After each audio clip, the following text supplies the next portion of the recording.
want to make sure that I acknowledge the sponsor of the show, Tiege Hanley, because Tiege Hanley sent me this new pack. They sent me the new Tiege pack, so I just literally pulled the paper out, got it out of the mail, and I started going through it, and I got a little bit more excited than I should. You know what I'm saying? So they did send me the Tiege pack, and I don't even know what this is yet. So I'm assuming this is what you get when you first order your Tiege, and I don't know what this is. Oh, this is dope. This is absolutely dope. Is this a nail kit? Ladies, get this for the fellas. Fellas, don't wait for the ladies to get it for you. This is free. This just comes with it. 30% off your first order plus 20% off for life. Literally. Oh, snaps. I didn't know that they were sending it like this. Real talk. So this is the nail kit that they sending you. All right. So now you ain't looking like a dusty. This is a free gift straight from Tiege for the people that ordered the Tiege. They got the small one for the little hands like mine's. They got the big joints for your toenails.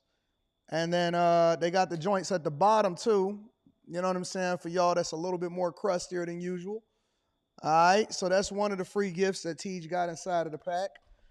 And then what is this? Says squeeze a quarter-size amount of Tiege Hanley body wash on the center of the wet bristles. Lather, scrub, rinse, and repeat for the perfectly satisfying wash every time. So that's inside of there also, right? Ooh, I can get my rubber ducky on right here. You know what I'm saying?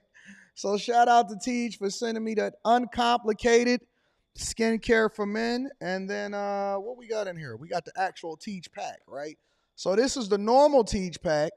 But then they gave me the supersized joint for the people. They wanted me to show the people exactly what they got when they ordered that first Tiege pack, when you're getting your 30% off your first order, and then you get your free gifts. You get 2 free gifts, and then the 20% off for life. So the 20% off for life is a new thing. And, dang, I ain't even got my keys on me to open this up. Maybe I can use the little nail clipper thing. I ain't got to buy no nail clipper for my new joint downtown. And then you get all of the washes, all of the scrubs, all of the AM stuff. So you got the whole thing inside of there for you to make sure you take care of yourself. But you got to make sure you take care of it every day. Right? We don't want to miss days. We don't want to be looking like dusties. It does not absolve you from being able to make sure that you brush your teeth. Brush your teeth. It don't fix the teeth problem. Don't fix you ironing your clothes. Don't fix you being able to take care of your business. But it absolutely makes sure that your skin is phenomenal, even when you're going between shaves. You know what I'm saying? So shout out to Tiege Hanley. We absolutely appreciate you. Thank you for continuing to hold us down. I might do an official Tiege commercial, but I like just talking authentically to the people. I like giving the people the authentic look of what it is that you're dealing with, and I want you to hear from me personally. Because anybody can do that little pitch and they can make some little videos, but very few of us can actually speak to the products of exactly what it is that you're supposed to use. So yeah, Tiege Hanley, 30% off your first order and then 20% off for life. That's the Anton Daniels pack, 20% off for life. Using any other Tiege pack, make sure that you go ahead and let that go. And make sure you tap into the link that's in the description and take care of it, all right? What's going on is Anton from AntonDaniels.com. I appreciate you guys for continuing to rock with me. Thank you for tuning in for another edition of the Millionaire Morning Show. I am your host, Anton Daniels from AntonDaniels.com. What up, though? What is up, though? What's up, friends and family? Life is good. Life is absolutely awesome. And it is the 4th of July, 2024, Thursday, year of our Lord. What up? I tried to push the show back a little bit just because I knew that y'all was going to be a little bit late because some of y'all get up at different times than I would get up. But for me, it doesn't matter whether or not we deem this as a holiday. It doesn't matter about if it's the weekend, the weekday. I'm looking at a man that's sitting behind a little concrete barrier over there drinking. He done already got his 4th of July started off early in the morning at 8 a.m. I'm trying to figure out what time do they start selling liquor during the week. I know that on Sundays they start selling liquor a little bit different. But what time do they start selling liquor during the week? Huh? Y'all want to see him? I don't usually do this. Let me see if I can show y'all. Early in the morning. I don't know if y'all will be able to see it, but I'm going to try to get it in there for you. Let's see.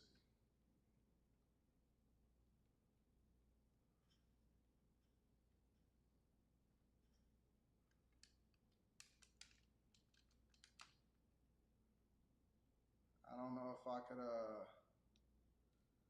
zoom out some. Let me see. You see him right there? Sitting behind a little concrete barrier thing? That's him. That's him. He said it's the 4th. He said it is the 4th. You know what I'm saying? So that is him. 8 a.m. in the morning. And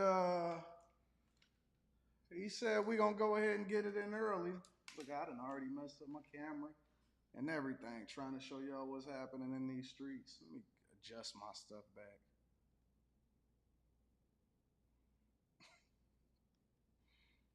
That is him early in the morning. So, yeah, man.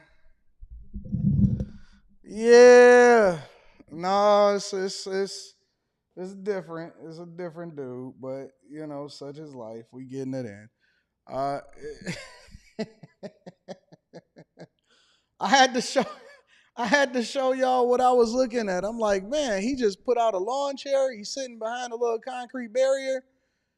And he said, we're going to go ahead and get it started early. So, anyways, what up, friends and family? How y'all feeling today? It is the 4th again. And let me read some of these super chats and cash apps and be able to acknowledge the people. Shout out to Britton Coleman. I appreciate you for holding us down, big dog, on Cash App. I also want to acknowledge my guy, Mike That Dude. Shout out to Mike That Dude. Thank you for holding me down. My dog said happy 4th. Ain't nothing like having rich friends. Chris James. What up to Chris James out in the building? It's real out here in the streets. It's real out here in the streets. Shout out to Chris James. Also want to give a shout out to my dog Ash. Shout out to Ash in the building. Says good morning, AD and the Chasers. Salute to all. Happy 4th of July on this great Independence Day. God bless all. Lastly, we cannot have black folks shoot up the communities today. I agree. I agree. Shout out to my dog Ash for the early super chat. I appreciate you. And thank you for your service, my friend. All right, y'all. Y'all ready to go ahead and get started with the show? Lots to cover. We're going to get to the money. We're going to get to the Boston Celtics, Jason Tatum, Biden. We got an update on the child that was missing, the 14-year-old child that was missing. I had the black eye. Woman quit her job and then she wound up going back to the 9 to 5 because she realized it was real in these streets. We got a lot to cover. So I came into the office today. I rode my bike so I can make sure that I add value into your life. I'm going to be reading super chats throughout the show. But before we get started with the show, I want to give y'all my thoughts on this early 4th of July, right?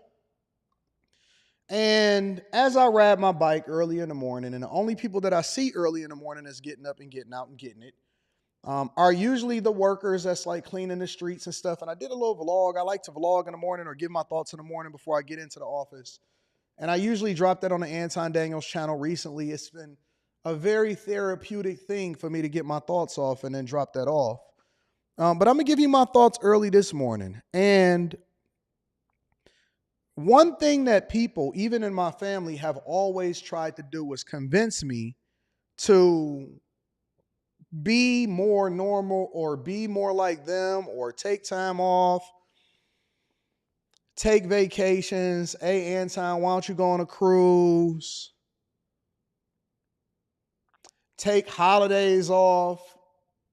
You know, I've been doing this live streaming and content creation for a long time. And so if you know me in real life, you know that on the weekends, I wake up at 4:30 in the morning. On the weekdays, I wake up at 4:30 in the morning.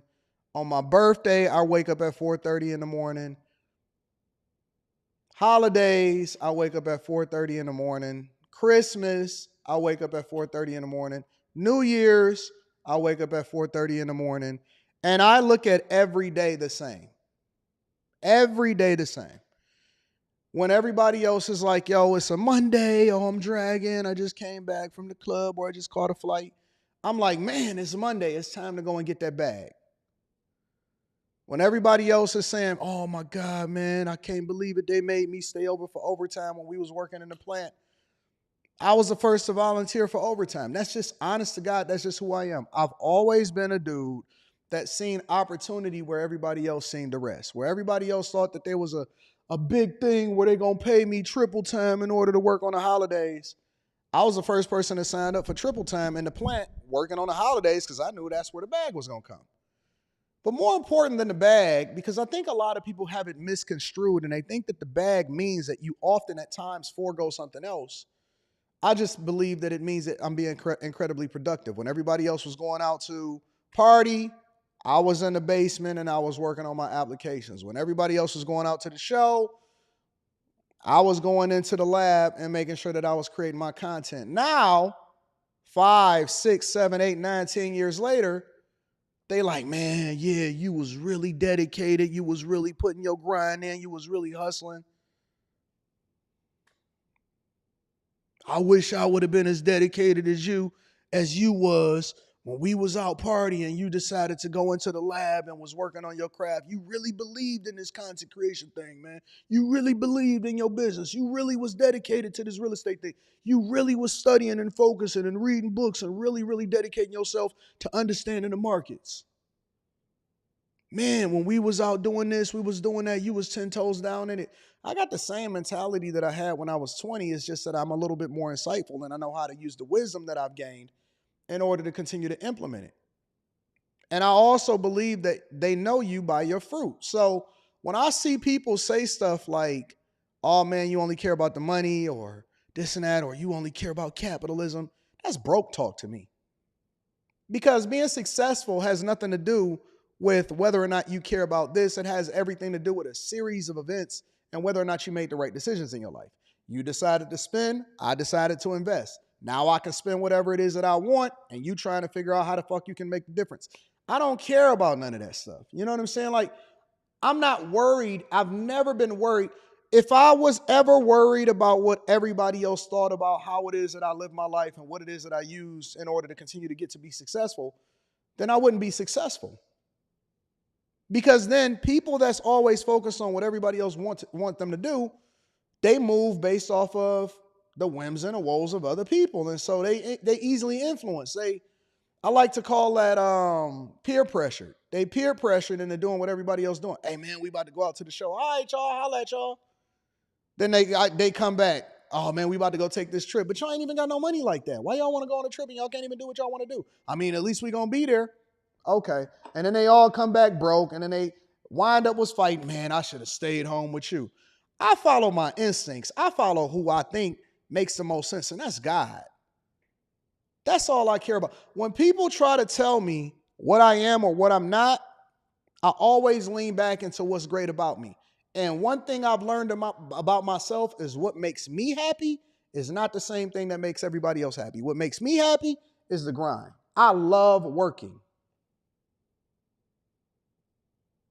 I love working. That's just who I am. I'm a hustler, man. But then I've learned how to leverage my business acumen and the insight in order to move over from being a hustler to a businessman. That's it. I work. That's what I do. When everybody else was dependent on their talent, I was 100% just head down. I didn't even care about the results. I just worked. I said, I'm going to figure out what to do with the money later, but the one thing that I'm going to do is I'm going to work. Even if I had to do it for free. A lot of the stuff I did early in my career for free. When we was building up this content creation stuff, we wasn't doing it for money. When we first got into content creation, we was doing it in order to make sure that we documented the journey. And then I said, I'm going to do this thing for 10 years and see what it turns out. It wasn't about the money. We was already getting money. We was putting effort and time into the thing that we thought was going to make sense in the future. And then we figured out how to monetize it later. The money come with it. Even the word say it. Seek ye first the kingdom of God and his righteousness, and everything else will be added unto you. Like, the money comes with it. The success comes with it. The girls come with it. All of this stuff comes with it. So building the character and then also work ethic is something that you can't teach. It's just something that's just going to, it just comes with it. But that's where my heart is. My heart is in the work. My heart is in building things. My heart is being productive. I have so many ideas. That's why I'm never, ever worried about people even stealing my stuff. I see people stealing my talking points. I see people stealing the things that I'm doing, my show styles, all that. Man, I don't care nothing about that, because producers produce, creators create. And so I got 1,000 ideas. I don't even think I'm going to be able to get all of this stuff out of my head by the time it's all over. But I'm definitely going to keep working, because that's just what I love to do. When I'm having a problem, I work. If something pissed me off, I get into the lab. It could be 1 o'clock in the morning. I see something that I don't like. I go straight to the studio and I just start creating. I start cooking up, because that's my healthy release. It's the way that I deal with life. I just go and be productive and I work. And then when I decide that I want to leave, I'm going to jump in the nicest car. I'm going to do what I want to do. And I'm going to take the best flights. I'm going to buy what I want when I want to, and I'm going to do what I want. I'm literally using the earth as my own server. I play Monopoly in real life. I don't have to play video games. That's the difference. Why would I put all of my effort into this digital world that doesn't yield any results? And please miss me with that, oh, but video game make or content creators, content streamers make money. No, it's a small minority of them that makes money from it. You don't. Why would I put all of my effort into building up all of this equity into something that ain't even paying me when I can do it in real life? I could play Monopoly in real life. I'm building my own properties. I'm buying my own cars. You got a digital life, a digital profile that's not even real. They can wipe that off on a server. I got a real life. I can go to any one of my properties. I can put anybody out of my properties. I can pick any one of my cars. The same amount of effort and time that you built, because dudes be playing video games for 16, 17, 18. Sometimes they don't even sleep, and they be dedicated to making sure that they create this profile, and my 2K guy and my GTA, and I got this lowrider and GTA, and man, if I pull up and I got all of these guns, I got it in real life. So while you was putting 16, 17 hours into that, I was putting 16, 17 hours into this. And so now, because I can do what I want to do in real life, the only way that you can escape is by going into this digital server that's managed by somebody else. But when you was playing GTA on there, I'm playing GTA in real life. That's the difference for me.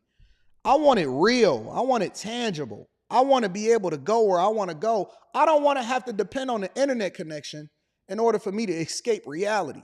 I want to be able to jump in my 911 and go where I want to go. I don't want to be controlled by what everybody else tell me that they want me to do. I want to do what I want to do when I want to do it, and that's the difference.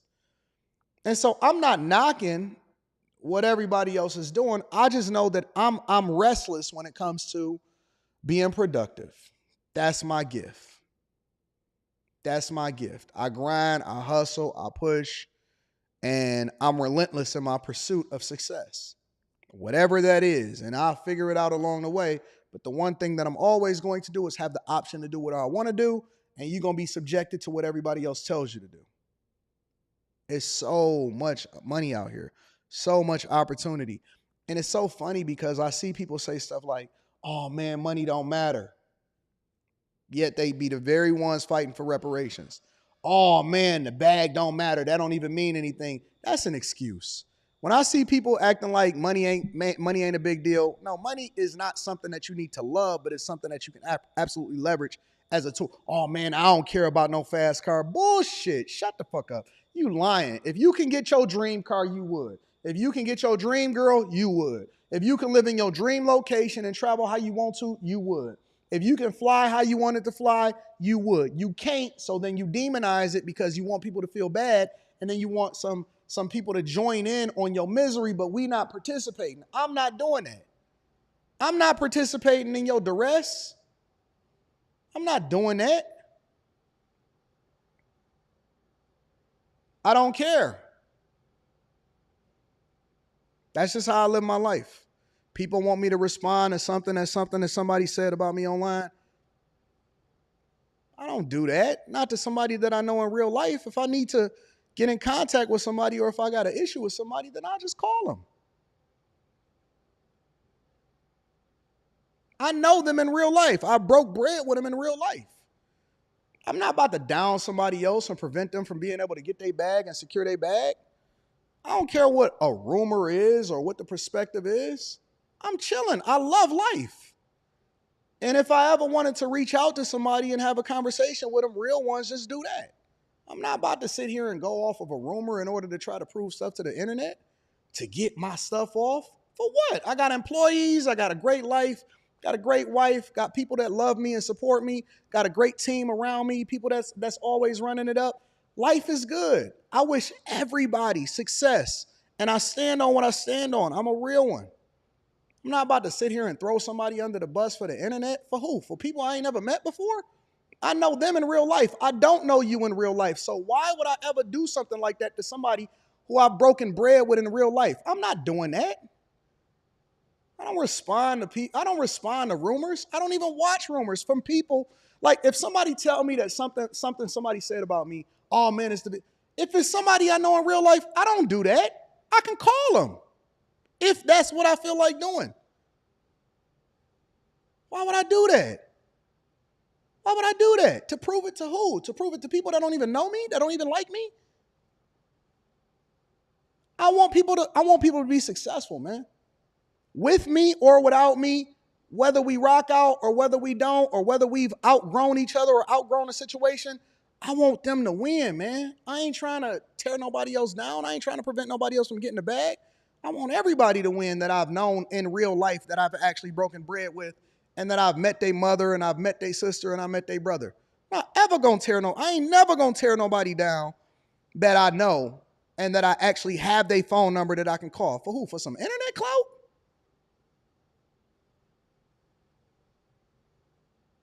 I'm from Detroit, bro. Like I was raised in the 80s. I'm an 80s baby.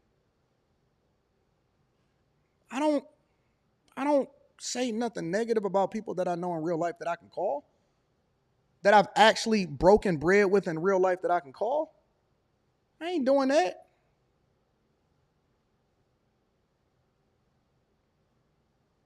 God bless, man. I love people.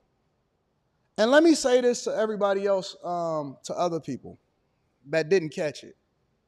You don't always have to tell your side of the story. What's the net gain of that? What's the net gain? What's the net gain of telling your side of the story? I know what it is. They know what it is. That remind me of people that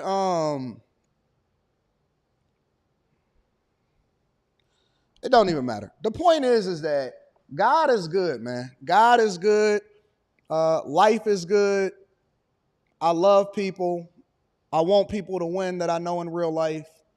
And when you cut off this internet and you cut off this computer, people got to live in real life. And so I want them to win, man. I want people to, man, don't y'all know that I've broken bread with people's kids?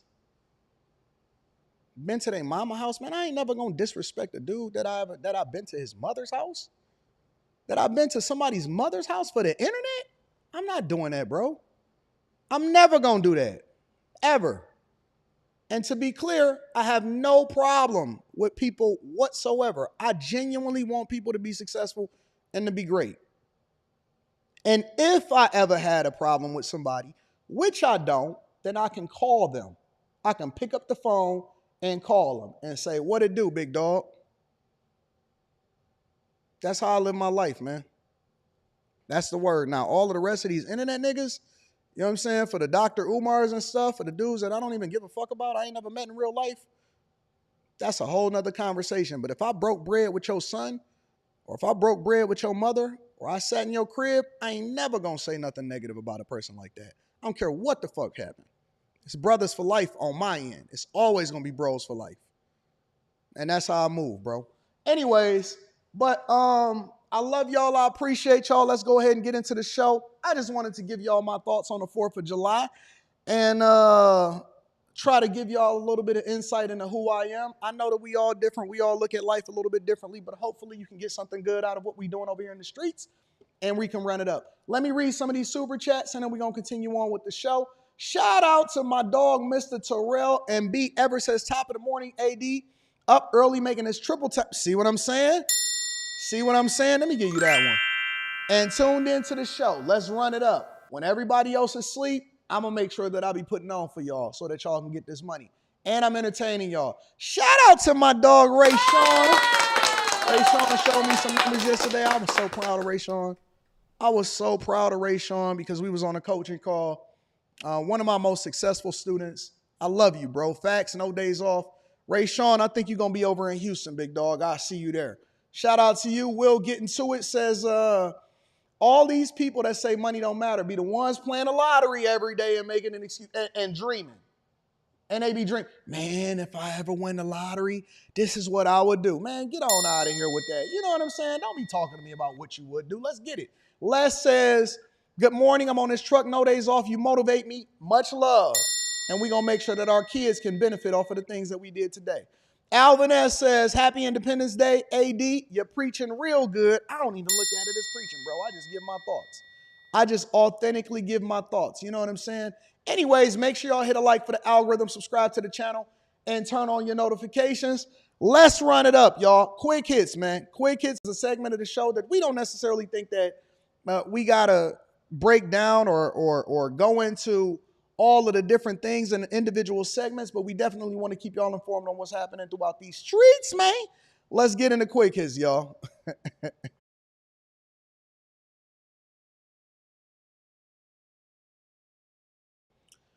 All right. So first things first, a boy that was 15 years old was chased down, robbed, pistol whipping, and killed. Saddened my heart. Check it out. Heartbroken tonight after his teenage son was shot and killed in Hayward, and now he wants answers. He wants justice. Now, our crime reporter Henry Lee joining us now live in the newsroom after talking with the man about his heartbreaking loss here. Henry. Yeah, Mike and Heather, he was only 15 years old, a high school student who liked sports and wanted to go to college. But those dreams are no longer, and Hayward police are looking for his killer. It's hard to sleep. Like, I don't know if you can tell, but I haven't been working. I haven't done anything. I can't. Brandon Fank is struggling to cope after his 15-year-old son, Dominique Fank, was shot and killed in Hayward. He's mourning a young life loss, one full of potential. He wants to play sports. He was on the football teams and basketball. He played everything. And he's already in music. He already made videos. Fank says his son was robbed. Nah, fam, listen. I haven't seen this. I'm reacting to it for the first time. Shout out to everybody for the super chats. I'm definitely going to be reading the super chats shortly. The minute that you start seeing your son, let me just say this. The minute that you start seeing your son, and that doesn't validate him getting killed or being chased down and none of that. So that's a completely separate issue. But the minute that you start seeing your kid go down a path and they start saying they want to be a rapper and they start wearing hoodies and scullies and then posting online and stuff, yo, get him up out of there, bro. Get him up out of there. The first thing that my dad did when he seen me going down the wrong path and getting involved in stuff and I wasn't supposed to be involved in, he pulled me up out of there and he sent me to private school. Straight about the hood. And he was like, nope, I was just about to go buy this car. I felt bad to the mug too. He said, I was just about to go buy this car. But instead of buying this car, I think he wanted a new Thunderbird at the time. May not have been a Thunderbird. Might have been something different. Instead of buying this car, he went and put me in private school. He said, nope, I'm getting you up out of there. The hood not about to take you under. Not you. Not you. Your life is going to be much better than what your circumstance is. Not you. So thankful that I had a strong father in my life. I'm so thankful that I had a strong father in my life that made decisions not based off of what I wanted, but made decisions based off of what was best for me. And then I learned to appreciate it as I got older. Pistol whipped and shot and killed at a girlfriend's home where 4 adults and many other teenagers were present. I mean, yeah, I thought adults would be able to, step ahead and wouldn't let anything like that happen. I know I wouldn't let anything happen in my house. The shooting happened at a home on 2nd Street near Sylvan Glen Court at about 2 in the morning on Wednesday. Fank's son, known as Damo, was killed, and a 13-year-old boy 2 in the morning on my house. The shooting happened at a home on 2nd Street near Sylvan Glen Court at about 2 in the morning on Wednesday. I don't advocate or I don't shame the victim, but this is also partly on responsibility of the parents. My 15-year-old can't be out hanging out at no 2 in the morning at some unidentified crib. Under no circumstances. And again, I'm not blaming the parents for him getting killed, but you gotta start. We gotta be parents, man. We gotta parent our children, and we can't be their friends. We cannot be their friends. No, your curfew is this. This is the time you're gonna be home, so that you don't even be in a position to get killed at 2 in the morning at somebody else's crib that I don't even know. Never, ever, under no circumstances, never. Fank's son, known as Damo, was killed, and a 13-year-old boy was shot and wounded. Hayward police have not reported any arrests. I've learned investigators are looking into whether the shooting was gang-related. Fank says his son was not in a gang. He knew some people that might have did some type of gang affiliation. Dominic had his whole life ahead of him. He would have been a junior this fall at John Swett High School in Crockett, where he played football. He wanted to be a barber as a side job. He loved his twin sister. She's not staying with me now. She's calling me a couple of days in the middle of the night, crying, talking about her twin. So I just try to let it go one day at a time. Fank wants whoever is responsible to be arrested.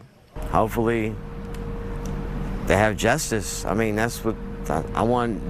This father is just a little too nonchalant for me. What up, Quentin? What up, everybody? Slimmy in the building, all of my friends and family I see. This father, honestly, when they interview these fathers, the fact that they even on camera and then they just be talking nonchalant, like, yeah, man, I thought it was going to be cool. These fathers and these parents just be too nonchalant about the fact that their kid just got pistol whipped, robbed, and killed at 2 o'clock in the morning at 15 years old. I don't understand it, man, honestly. And I know my take is supposed to be all sympathetic and stuff, but I genuinely don't understand what the heck be happening, bro. I want to know that he could have did anything he wanted to do. Now, a day after Dominique was killed, 2 other teenagers were shot at Mission Industrial in Hayward. One of them, who's 18, is on life support. Hayward police say the 2 incidents do not appear to be related and are asking anyone with information in either case to come forward. Mike? Anyways, that's what's happened over there in Hayward. In addition to that, it's 6 attackers that gunned down a man in a quiet Philly neighborhood and unloaded over 30 shells into him. Check it out, man. It's crazy in these streets. These young people is into some crazy stuff, bro. Let's go to Delaware County now, where an Upper Darby neighborhood is shocked and shaken up over a deadly shooting. The victim, just a 22-year-old man. And Jeff, there were nearly 30 casings found at the scene. Yeah, the attackers were running and shooting. Look, our region continues to struggle with easy access to guns and gun violence, this time in Upper Darby, where a young Philadelphia man is literally chased and gunned down. The people living in the collection of homes around Upper Darby's Penarth and South Keystone Avenues have spent their lives here. The quiet of this community of large stone homes was pierced in the early morning hours. I was sleeping and I heard all this pop, pop, bang, bang, bang, bang, pop. Boom, boom, bang, bang, pop, pop. Boom, boom, boom, bang, bang, bang, bang, bang. Fireworks, my foot. Gunshots. Repeated gunshots echoing in the dark as police say 22-year-old Jamie Reed of Philadelphia was chased along Penarth by 6 attackers, some spraying gunfire. He dropped and died on this patio of an 88-year-old homeowner. We believe that was the scenario, that they were lying in wait for him to come out. Something got him out of the building there, and that's when they approached him. A bullet struck this sedan near the home where Reed died, and just around the corner, a bullet tore through a grill and struck a window frame and wall. Grill, window, wall. Yeah. What do you make of this? It's just crazy. The most I'm glad of is I wasn't sitting in that spot. Because had you been, I wouldn't be here. None of the residents was injured. Investigators believe the attack was sparked by a dispute in Philadelphia, which spilled into neighboring Upper Darby. Police are scouring for video to ID the shooters, while a resident, asking not to be seen on camera, feels something's been lost in her lifelong community.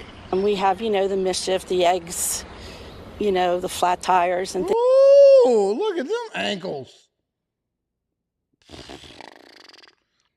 I know I'm supposed to be focusing on the man that got killed, but good God, What's going on with them cankles? No wonder she didn't want to be on camera. It ain't had nothing to do with snitching. It had everything to do with cankles. Some cankles, man. Jesus Christ. Whoa, whoa, whoa. Things like that, but nothing like this. In my whole life, nothing like this. Police do not know the nature of this dispute, but it ended like so many, with gunfire, with bloodshed, violence, and eventual death. In Upper Darby at the police department, I'm Jeff Cole, Fox 29 News. And then last but not least, ladies and gentlemen, Hurricane Beryl through Jamaica. Check it out. I don't know if y'all familiar with this, and I don't know if it's anybody that got any relatives or visitors over in Jamaica, but check on your people and make sure that they're safe, man. Hurricane Beryl has laid ruin to islands across the Caribbean. So Jamaica was braced for the worst. It delivered more of a glancing blow than a direct hit in the end. But those who lived through this storm won't forget it anytime soon. Were you scared? Yeah, we were scared. It was terrible. Strong wind, building tearing down, all them stuff. I'm so obsessed with Jamaican accents. Strong wind, building tearing down. I got to figure out how to talk like Jamaicans. That's my next thing. I'm going to focus on Jamaican accents just as much as I focused on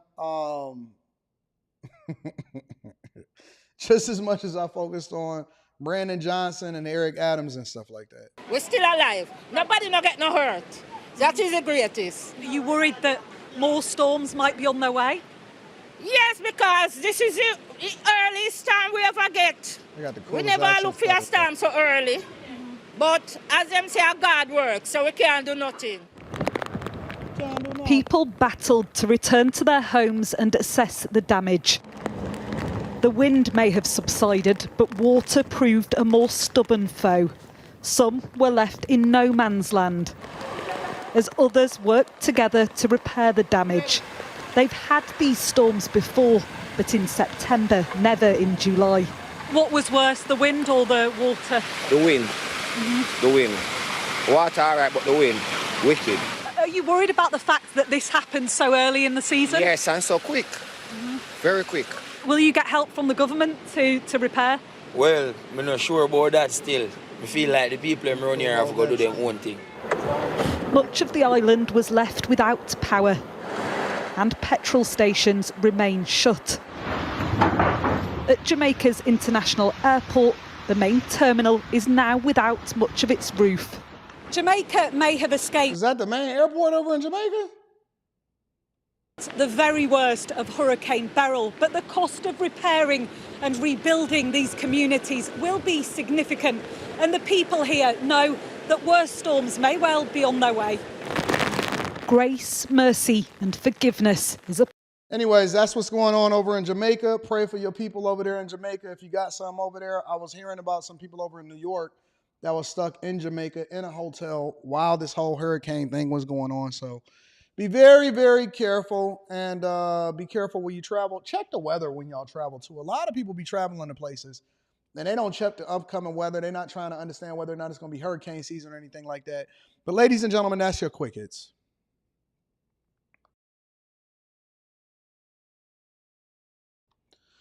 All right, let me read some of these super chats, and then we're going to continue on with the show. First and foremost, I want to say shout out to Tiege Hanley. 40% off your first order plus 20% off for life. 40% off your first order plus 20% off for life. That's the Tiege pack. If you're using any other Tiege pack, then make sure you get the one that's in the description. Ladies, get it for the fellas. Fellas, don't wait for your ladies to get it for you. That's unfortunate. If you're just going to be dusty until you wait for your lady to order it for you, that's a problem. Also, make sure y'all tap into the Patreon. Link is in the description. If you come into the meetup, don't sit here and ask me for the location. Don't ask nobody that's a bag chaser for the location. You got to tap into the Patreon in order to make sure that we preventing Dusties from getting there. Been working since 3 a.m. this morning. Let's get it. Yeah, hands in the air. Sky's the limit. Mackie 20 ounce says, what do you all eat for breakfast, Anton? Is that what you're saying? What do you usually eat for breakfast? Okay, I'm assuming that that's what you meant to say because it was all broken up. You was probably just typing it fast. Probably on your mobile device. It depends. Sometimes I just make eggs and, or I just do oatmeal. Or if I just get into the office really early, then I'll wait till I get into the office and then I'll order like some Beyond Juice, an acai bowl or something like that. So I don't know, it just depends. Sometimes you even skip breakfast because I just don't be feeling like it. Shout out to my dog, Chris James. I'm trying to be like Ray Sean. What is the path? I don't know. I think that we just take what people are already good at and we figure out how to monetize it. So Ray Sean is one of the best therapists in the world, in my opinion. And then we just take the blueprint that we used for me and we implemented it on him. And then he's basically making over $1 million a year now. So that's pretty much it. I don't think that it's any one particular thing. Is what's unique about you, and then how do we put you in a position to be able to market yourself effectively, monetize it, and then run the bag up. That's pretty much it. That's it. And so, I don't look to reinvent the wheel. I just take what I already know and I implement it into other people's lives. Chase Barnes says, happy 4th AD and peeps, chilling with the family at the parade, but I do have you in my ear and I can't miss. What parade y'all got going on? The name Joe says, good morning, AD, out here trucking while tuned in, no days off. Shout out to my truckers in the building. Nimi says, thanks for what you do, AD. Your work ethic is crazy. I want to start an art drawing channel, but be overthinking it. Why are you overthinking it? Just do it. The channel is going to evolve to whatever it is that it needs to be. I thought about streaming, but what you said was right, though. I like drawing more. Do what you think you love to do, and then see what happens with it. Debt-free Dad is in the building, says, my son raps and wears hoodies in July, shaking my head, but he is a strong, he is a STRM kid with a programming. I'm thinking that you meant to say STEM instead of strong. Yep, the R is next to the E. He is a STEM kid with a programming internship who was in college, who was attending college in the fall with a STEM major. Hey, man, tell him to cut that rap shit off, bro. I don't care what you say. Listen. Y'all keep making excuses. Respectfully, because you added it into this conversation. Y'all keep making excuses about why it's okay but they're good in this side. Nah, man, listen. Cut that crap off, bro. That's not you. That's not you. Input it into me early that, listen, it's certain things you can't do. You can't do this. You can't do that. But you can do this. And this is the path that it's going to take in order for you to be successful. And you got to put it into them young. Don't be wearing no hoodie in the summertime just walking around talking about I'm a rapper. That's going to put you in bad company. I'm telling you. Listen, stop being y'all kids' friends. Your kids are not there to be your friends. Your kids are there to be guided by you. That's why we're called parents.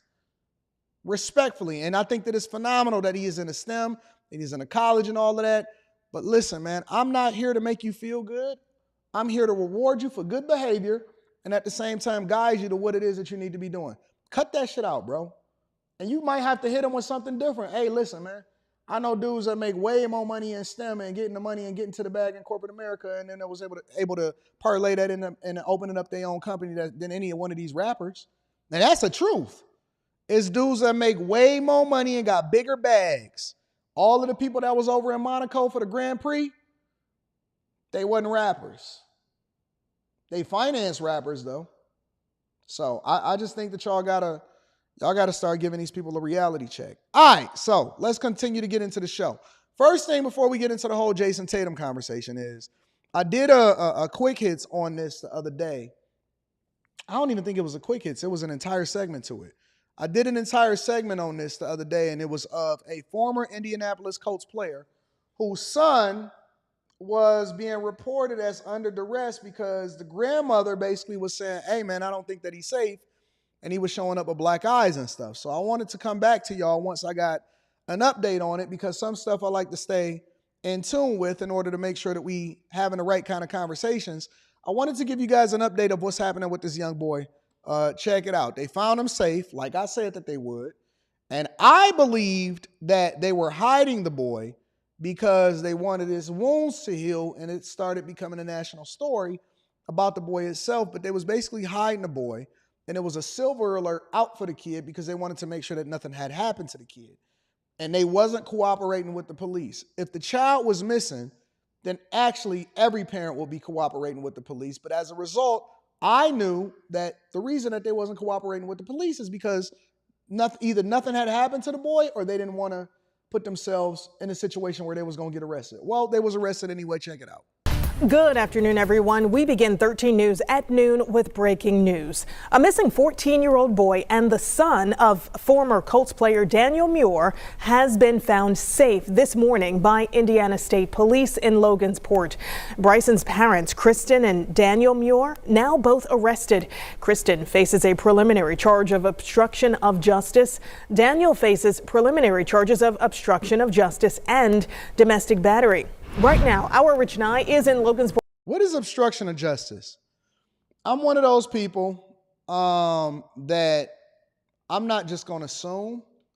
I'm trying to understand exactly what obstruction of justice is. Obstruction of justice. Okay, I see it. Shout out to my renter, just paid me on Venmo. Yeah, shout out to one of my renters. I love getting paid on the 4th. Ain't that beautiful? Ain't that beautiful when you get paid on the 4th?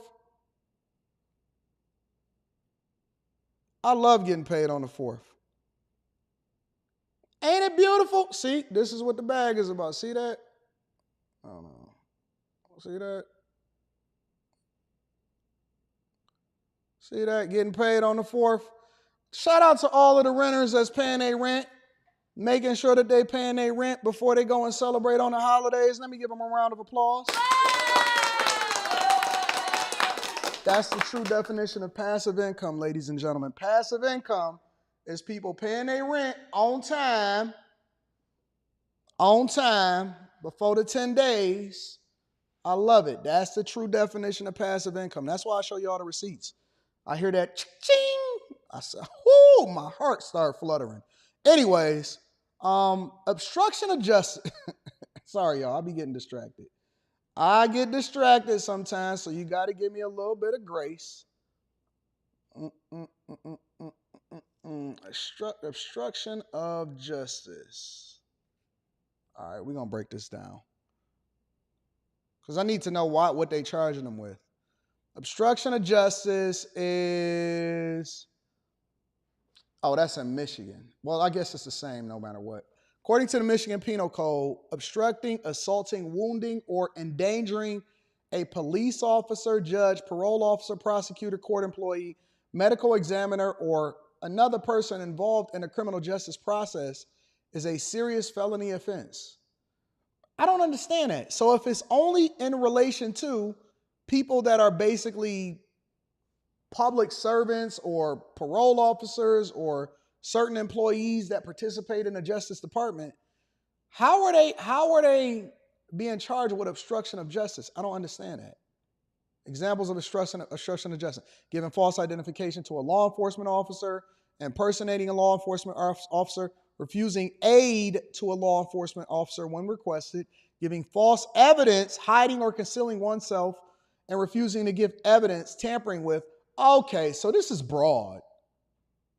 This is very, very broad. You can basically apply this to anything. So anything that you don't comply with when it comes to a government employee or a police officer or something like that, then they basically saying that that's obstruction of justice. So if they say, hey, we need evidence in order to substantiate whether or not your kid is in good health or not, and you say no, that could possibly be an example of obstruction. So you're preventing justice from being served, or you're hampering or tampering with or preventing somebody from being able to do their job with regard to law enforcement. Okay, all right. It's very, very broad. Very, very broad. It's a broad definition. I'm not sure I really agree with this because you can basically apply this to anything, but let me continue with the show. Outside of Cass County Jail following the latest developments. And Rich, what have you learned so far? Karen, Daniel and Kristen Muir are currently in the Cass County Jail awaiting a hearing. That happens at 1 o'clock here in the Cass County Government Building behind me. And at that hearing, they'll find out if perhaps they will get a bond so that they could post bond and be released today before the July 4th holiday. Now, early this morning, the Indiana State Police SWAT team, they executed a search warrant on this property about 6 a.m. This is in Logansport. This is where the Muir family lives. The property is owned by Servant Leaders Foundation. The religious group that lives and meets here is called Straightway Indiana Goshen. Daniel Muir is the pastor and the leader of that group. Bryson's grandmother reported alleged abuse of the 14-year-old boy back on June 16th while he was visiting her home in the Look, that looked like what Umar Johnson want to make, ain't it? They got a community garden over there. They got the church. They got a school over there. I don't know who owned this property, but they got the little tents, the gates over there, the shed so you can cut the grass. This is what Umar Johnson trying to get y'all to build, ain't it? You see the community garden over there?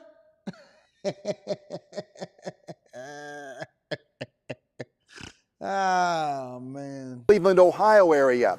She provided a photo to police of Bryson with a black eye and a swollen face. And she said Bryson told her that his dad caused the injuries as a punishment he deserved. She believed the abuse happened on the Logansport property, and police have been trying to locate the boy for 18 days. It appears Bryson was likely here on this property the whole time, but the parents were not cooperating with the investigation and allegedly backed out of a meeting with the state police last Friday to bring Bryson to investigators to talk about the investigation. That led police to getting that search warrant this morning and going onto the property. And again, Bryson was found. He is safe and well, and police say that the parents were taken into custody without incident. Just nothing but positive vibes. Here we are, you know, trying. Not the police officer talking about positive vibes. What? Tighten up. Tighten up, officer. Don't you start leading with positive vibes. Tighten up, big dog. To find this child, make sure that he's alive and well, and ultimately after 3 weeks of, you know, reaching out, yeah, he was found, located, so definitely win in our books. Daniel Muir was arrested for domestic battery and obstruction of justice. His wife, Kristen, was arrested for obstruction of justice. Daniel played for the Indianapolis Colts for 4 seasons, ending in 2011. And again, Daniel and Kristen Muir have a bond hearing. That's today at 1 o'clock here at the Cass County Government Building. I'll be at that hearing and have the very latest for you on WTHR tonight. And Bryson Muir is currently in the custody of the Indiana Department of Child Services here in Cass County, Karen. Let me say this. Let me look at these people again real quick. Let me say this. I don't agree with, and I'm going to read y'all Super Chats and Cash App shortly. I don't agree with the boy showing up with black eyes. That can't be happening. We got to be protecting the kids and the children. The other side of this is, and I hate to do it, I know I'm not being politically correct, but I gotta have a conversation. Some of the stuff, and this is completely unrelated to this boy in particular, some of the stuff that kids were disciplined with or like back in the day was way worse than whatever it is that the grandma identified with the kid. I'm just telling you. If you ain't never got a whooping, because, see, y'all call it gentle parenting. Y'all be asking y'all kids for permission now. It was way different when we was growing up. You get that extension cord snatched up off of that iron and get your back blew out. That's what's going to happen. Listen, I feared when I was younger in elementary school, before I started acting out and stuff, I feared my teacher telling my parents that I was acting out, because I was like, God, I can't be going home. It's going to be a belt waiting on me. Ain't going to be no gentle parenting. It ain't going to be no gentle parenting. I guess all of our parents would have just been arrested. All the people that got some good sense, who didn't end up in jail, who didn't end up dead, all of our parents would have just been, they would have been on obstruction of justice. Obstruction of justice. Man, I got a whooping so bad one time. I was glad it was the summertime because that means that I had 2 to 3 months to heal before school started back. It's a fact, bro. I'm just telling you. It was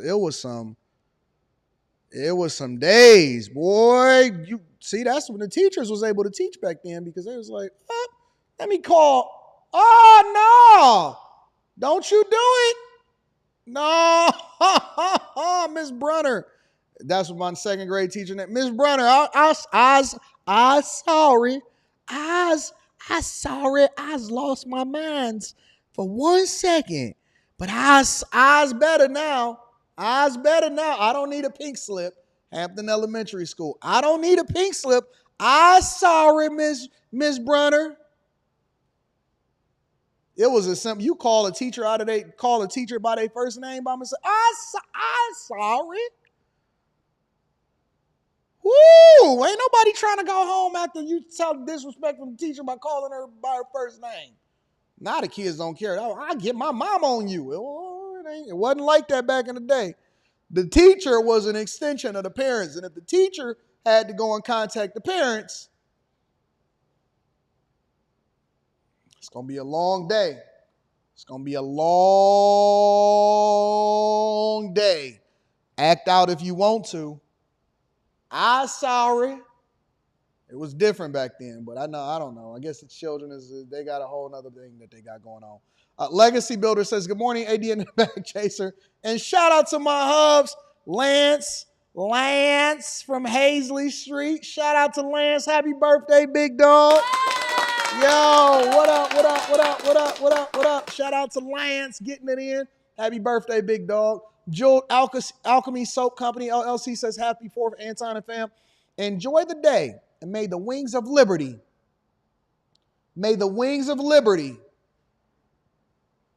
never lose a feather. Chaser for life. Y'all not a part of the Patreon. Link is in the description as well as pinned to the top of the chat. Eshawn Dixon says, if you were in your 30s, we gotta learn how to use the we are, where different. Where is an extension of we are. We apostrophe RE. So just think about it when you're typing out your words and there, and there, right? So if you do there with the apostrophe ER or RE, then that means that they are, you're just abbreviating it, right? So when we say where, so if you were, not if we are in your early 30s. If you were in your early 30s and wanted to pivot into another field of work outside of STEM,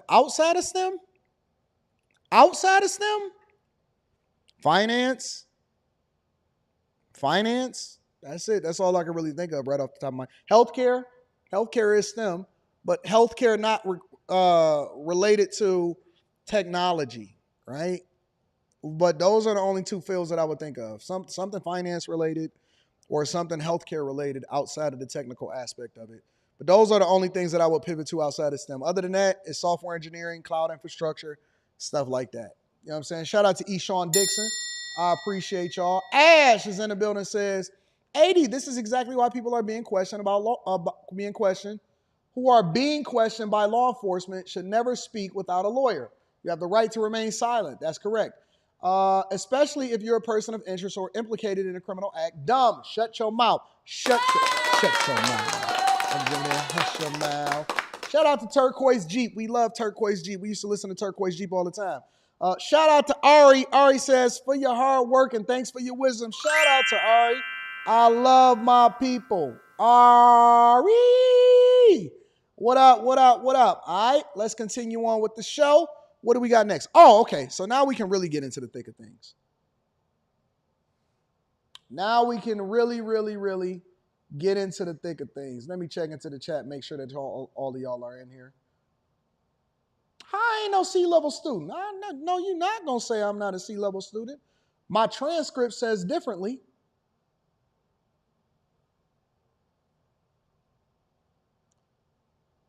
My transcripts say differently. What up, Tracy Turner? All right, y'all, we got to get into this. So, Jason Tatum. I had an argument back when it was called Fight Club. And I said, listen, man, They said, who's going to be the best in the league? Who's going to be the face of the league when LeBron is gone or when LeBron retires and all of this stuff? I said, bro, it's going to be Jason Tatum. Oh, Anton, you don't know what you're talking about. I remember. I ain't forget. And I still got the past shows on hard drives. Yes, I do. Yes, I do. I got them backed up. 3 hard drives, 3 different places, and in the cloud. I still got the conversations from the previous shows on hard drives. They said, Anton, who you think gonna be the face of the league? Who gonna get the biggest contract up to date this far? I said Jason Tatum. Jason Tatum is gonna be the one. His game is literally perfect. He hasn't even remotely reached where he's going to be when it comes to his skill set. He's light-skinned with good hair. And he largely stays out of mess. You don't see him involved in nothing. You don't see him implicated in nothing. He ain't got a bunch of babies running around. Jason Tatum is up next. I said it. Is Jason Tatum is the face of the NBA today. It's not Wemby. It's not Curry. It's not none of that. Luka is not the face of the league. Luka is their international reach.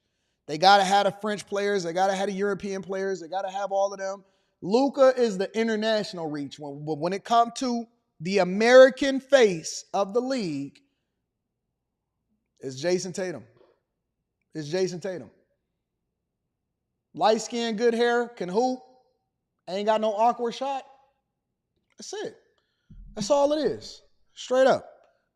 All day long. And he don't get in trouble, and he don't over talk, and he ain't got no podcast or nothing like that. He just hoop.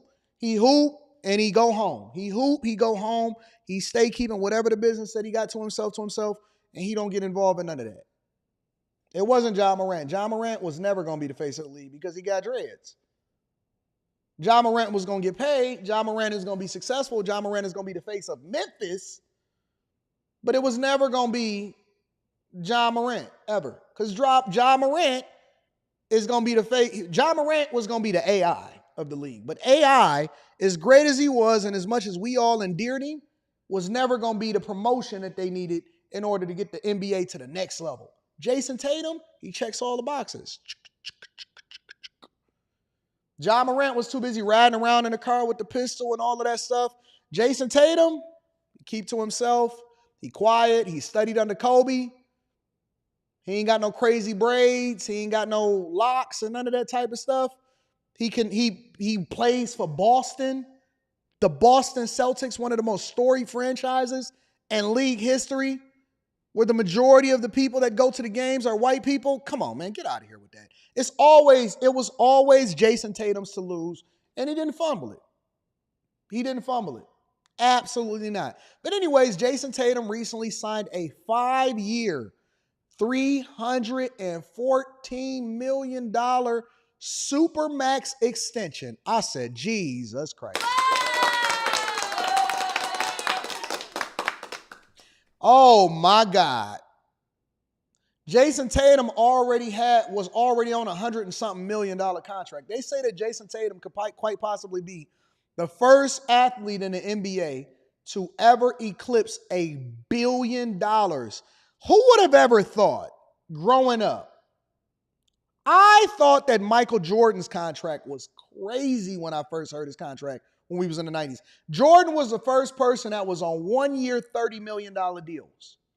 1 year, $30 million deals. I said, God, Jesus Christ. Magic Johnson was the first $1 million player. When they said Magic Johnson signed and he was making $1 million a year, people's mind was blown. Absolutely insane. 5 years, $314 million. And that ain't even got nothing to do with the baseball contracts. They getting way more money. Way more money. 5 years, $314 million. Couple different things here, okay? And we don't mind them out. But the first thing that we got to say is inflation is crazy. Inflation is crazy. That's why you can't even afford to go to a basketball game no more. The only thing that we can afford to go to now is baseball games. The only thing that we can afford to go to is baseball games. And baseball is the most American sport that you can go to. I'm going to tell you, honestly, I have more fun at baseball games than I have at, no, soccer. Soccer is raucous. I love Detroit FC. Soccer, if you can go to a soccer game, and not one of the big ones, but a local soccer game in your area or whatever that's got like a minor league team or something like that, you will have more fun at a soccer game than you will have at any other game. Baseball, I love baseball. You can go to a baseball game, still go for $20, $20, $30. You go to a baseball game, you can go in the middle of the day. Right after you jump off the Millionaire Morning Club, you can go off for lunch. I want to take a half a day. I'm going to a baseball game. Baseball game start at 1 o'clock. 1 o'clock, baseball game. But these NBA players, man, listen, bro, these contracts are insane. Check it out. All right, we start with breaking news. According to multiple reports, this just came out maybe 15, 20 minutes ago. Jason Tatum is finalizing a 5-year, $314 million Supermax contract extension through the 2029-2030 season. We knew this day was coming, but wow, it is here. All right, welcome into our Bella Early Edition. I am Trenny Casey. I am joined by our Celtics insider, Chris Forsberg, and from Sports Illustrated, we have Chris Mannix. Forsberg, no, that's an average of $62 million a year for one player. That's an average of $62 million a year. They say the starting five over there in the Celtics has committed to over $1 billion in contracts. I knew it was coming, but still, when you see the numbers, highest paid player in the NBA, he's certainly earned every penny of this. 100%, but it is jarring because last year, if you remember, Jaylen Brown's little extension window dragged out for what felt like a month until they were ready to announce it. And so it is a little bit jarring that it comes as quickly as it does. It's also jarring that it comes on a day where there's like 900 other Celtics stories, including Derek White being extended, and we'll get into the other stuff. Yeah. But I will say this. This is a monumental day for the Celtics to now have both of their all-NBA, all-stars, whatever like we know it, like NBA champion superstars locked up through at least 2029. You ain't lying, Chris James. They need to go ahead and throw that, whatever she got going on, and just become Savannah James. Beep. Don't say a word. Work on trying to get your son into the league. Brad Stevens has moved quickly to ensure that the core of this team will be in place, and well, no bigger than having Jason Tatum here for the foreseeable future. Obviously, this was a no-brainer from both sides, just based on the way this goes, but you always sort of fret over it until it gets to the finish line. I'm going to get to that, we didn't have to sweat it very long. I'm going to get to Let's that. get going. Yeah, are you surprised at all, Mannix, that this happened so quickly? Because as Chris Forsberg just talked about, it did take a while to the point where with Jaylen Brown, we were like, is this going to happen? I'm not surprised. Probably a little more surprised that it took Jaylen Brown as long as it did to finalize that deal than I'm surprised how quickly this deal together, because there came together. There was virtually no negotiation on this deal. There didn't need to be. Jason Tatum is one of those high-level top 10 in the NBA superstars that whatever the maximum dollar that you can offer him, he is going to be worth, to get. So now you have a player who's got the richest contract in NBA history. He will become the first $70 million per year player at the end of this deal. And undoubtedly that's going to change in the years to come. But it's a feather in the cap, an accomplishment for Jason Tatum. And I spent some time, Trenny, talking with Tatum last week. And one of the things we talked about was how he's become more and more preoccupied with a Celtics legacy of becoming one of the great Celtics that he's learned so much about over these last few years. This contract ensures that he's going to have many more years to add to that legacy. Yeah. And that's not even going to be he going to re-up. You know he going to re-up. Listen, he's still in his 20s. The dude is in his, how old is Jason Tatum?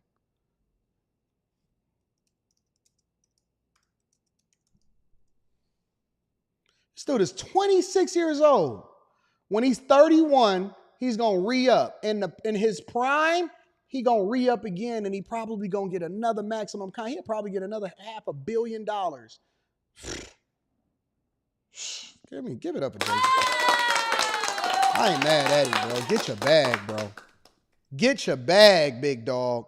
But let me tell you what the play was, right? So the owners are deciding to sell the team right after they got done re-ing up on all of the contracts and getting a championship. Smart. And it's just weeks after winning their 18th championship. The Celtics are up for sale in what would likely be pretty easily, I would think, a record-breaking NBA transaction. Joining us now, Dan Primack, Axios business editor. The only thing we have, Dan, good to see you. The only thing that we have, I guess, that was actually, we saw it happen, it was monetized, was last year for the... Hey, Mackie, you're not alone, bro. I was thinking that same thing. Yo, dog. I was thinking to myself, yo, 70 M's a year? Yo, people be sitting here talking junk, complaining. Oh, man, I can't believe you making this or whatever. Like, listen, leave me out of the conversation now. When you got NBA players making $70 million a year, when I see some of the stuff that I see on the internet that these people is making, I just be like, you know what? Leave certain people alone, because then that's just a crabs in a barrel mentality. Y'all got way more people to talk about as far as whether or not they are worth or whether they, and I'm an advocate. Listen, if you can get your bag, as long as you're getting it legally, I'm all for it. But leave me alone. I was thinking the same thing. I'm like, dang, 26, 27 years old, 70 M's, already going to make over $500 million and probably going to eclipse $1 billion by the time it's all over. Man, what? What? Suns at $4 billion, but already we know some teams are valued at a lot more than that. The Celtics could be valued at twice that, couldn't they? I'm not sure about twice that, but yeah, look, this is the Boston Celtics compared to the Phoenix Suns, in NBA hierarchy. Obviously, the Celtics are a much more storied franchise. One tricky part about the Celtics, though, they don't own their own arena. Actually, the owner of the Boston Bruins owns their arena, which definitely limits the amount of revenue they can get from parking, from beer sales, et cetera. So that is a little bit of a sticking point. But yeah, this is going to be the richest NBA franchise ever, maybe the richest pro sports franchise ever. Yeah, that's pretty amazing. And it's been supposedly not a total surprise. Grossbeck, the family's been thinking about this even before the championship and for months. Why do you think? Because of where the numbers are, or for really it is for estate planning purposes? I think it's two things. One, it's important to note this really is the Grousbeck family, which only owns around a quarter of the team. So really, even if you were say the team was $4 billion, you're really only putting up $1 billion, right? You don't need all four, which is kind of similar to the Phoenix Suns. That was only about 30 or 35%. Hey, they be talking like $1 billion ain't no you only putting up like $1 billion. What? Stake. Yeah, I'm told he's been talking about it for a few months. Didn't make the final decision until after the championship. I know, Wick Grousbeck himself has been spending a little bit more time in New York, has some other interests, has owned team over 20 years. Even as a part of this, would maintain and still be the so-called governor through 2028. I think he kind of wants to maybe do something new with his life. He's put in the time here. He's enjoyed it. I think he does like holding court at courtside and being in, the fancy club during halftime. But this is a way to provide for his family for generations. Talk about a growth curve. Look, they bought into it in 2002 at $360 million. This just tells you that inflation is real, and that if you don't put your money into assets, I don't care how little it is, because a lot of us is just living to survive or working to live and just put food on the table. $360 million in 2002.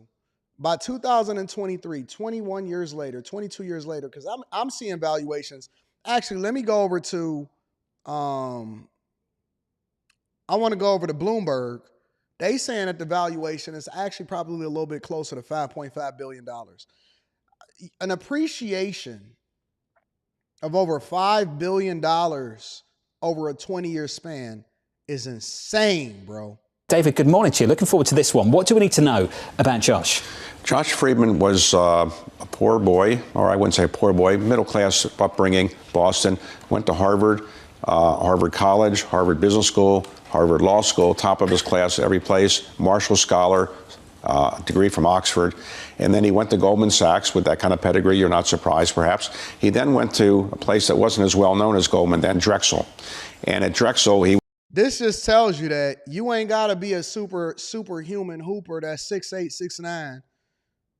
You ain't got to do none of that. All you got to do is go to school, work hard, put yourself in a position, leverage your skill set, generate revenue, and you can very much be the owner of the team. You ain't even got to do all of that. You could be the owner of the team. We don't even know who David Rubenstein is. Does anybody know who David Rubenstein is? He was there and very, very smart person, but then Drexel imploded. And so when Drexel imploded, he started his own firm with his Harvard Law School roommate, and they built it into a gigantic credit shop called Canyon Partners, which has done it very well. It managed about $26 billion now. A Japanese bank just bought a big stake in it, a Japanese insurance company, and they're in very good shape. They've given spectacular returns to their investors over many years in credit, principally. And he's a very, very smart person, and I had a chance to spend some time with him recently, and I can see why he's done so well. Very, very analytical, very smart, knows the credit business quite well. You know what I want to do? You know what my next play is that I want to build up over the next 2 to 3 years?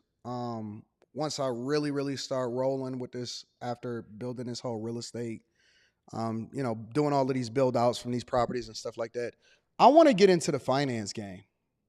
As a person that understands banks and that have been intricately involved in banks for well over 10 plus years now, I really want to get into the finance game. And I don't want to get into the finance game as far as like traditional banking. I want to be the lender. I want to take and leverage the money that I make and extend it to people who are, in particular, bag chasers. Because for years now, at least 3 years now, every single year we give out all of this money, right? And I give it out because I want to support businesses. But I actually want to become a person that finances people's dreams, homes.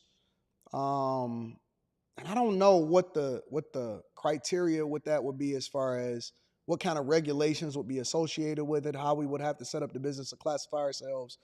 But that's eventually what I want to get into. Honest to God, that is my next big play. I ain't about to sit here and be going into partnership with people and all of that stuff. I want to actually be the bank. I want to be the lending institution. I want to create the infrastructure around it. And I want to primarily have it for just people that are a part of the chasers. And so once they qualify and we go through the vetting process, and I don't know how long that takes. What does that take? 2-3 years for me to be able to get that type of thing set up or something like that? The initial funding round could be a couple $1 million or something like that.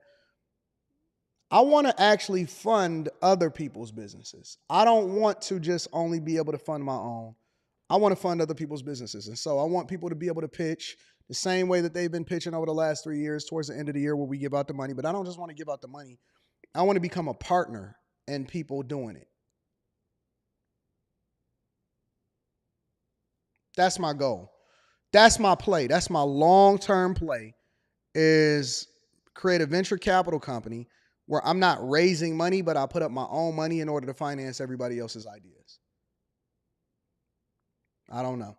It's risky. It's a very risky idea, but I just believe that I could do it. I genuinely believe that that's the next play. That in the next 5 years, that's my final form. In the next 5 years, that's my final form. And I already know all of the ins and outs of it, and leveraging and capital and whatever it is that you're using in order to back it, and lower interest rates and stuff. But I'm going to figure it out. We're going to do it. And that's my dream. That's my big play, my big dream, and that's what I ultimately want to do. So.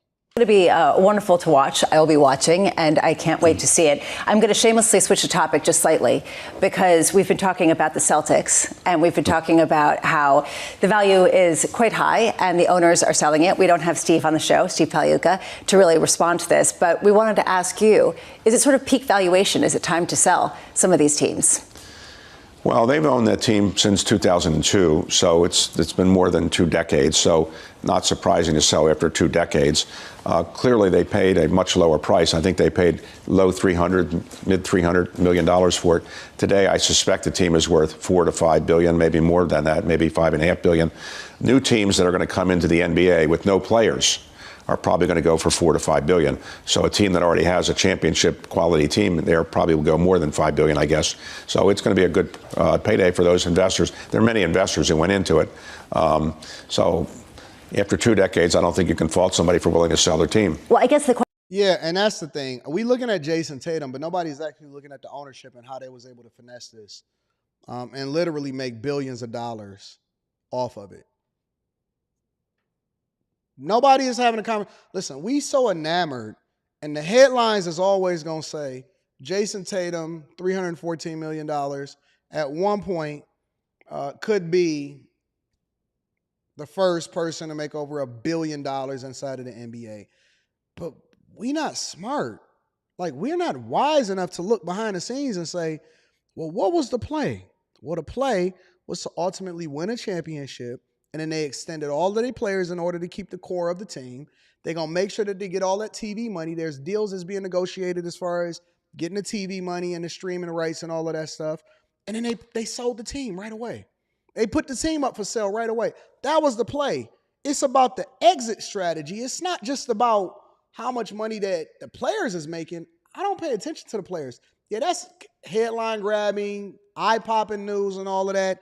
I'm looking at how did he ever get to the point to where he was able to spend $320 million for the team in the first place? You see what I'm saying? So, anyways, big money talk, big money talk. Congratulations to Jason Tatum for running it up. Can't hate on that. Ain't no way in the world that you can hate on that. Anyways, let me read a couple of the super chats, and then we're going to continue over with the show. Alvin S. says, as an unruly teen, mom smacked me in the mouth with an envelope full of cash.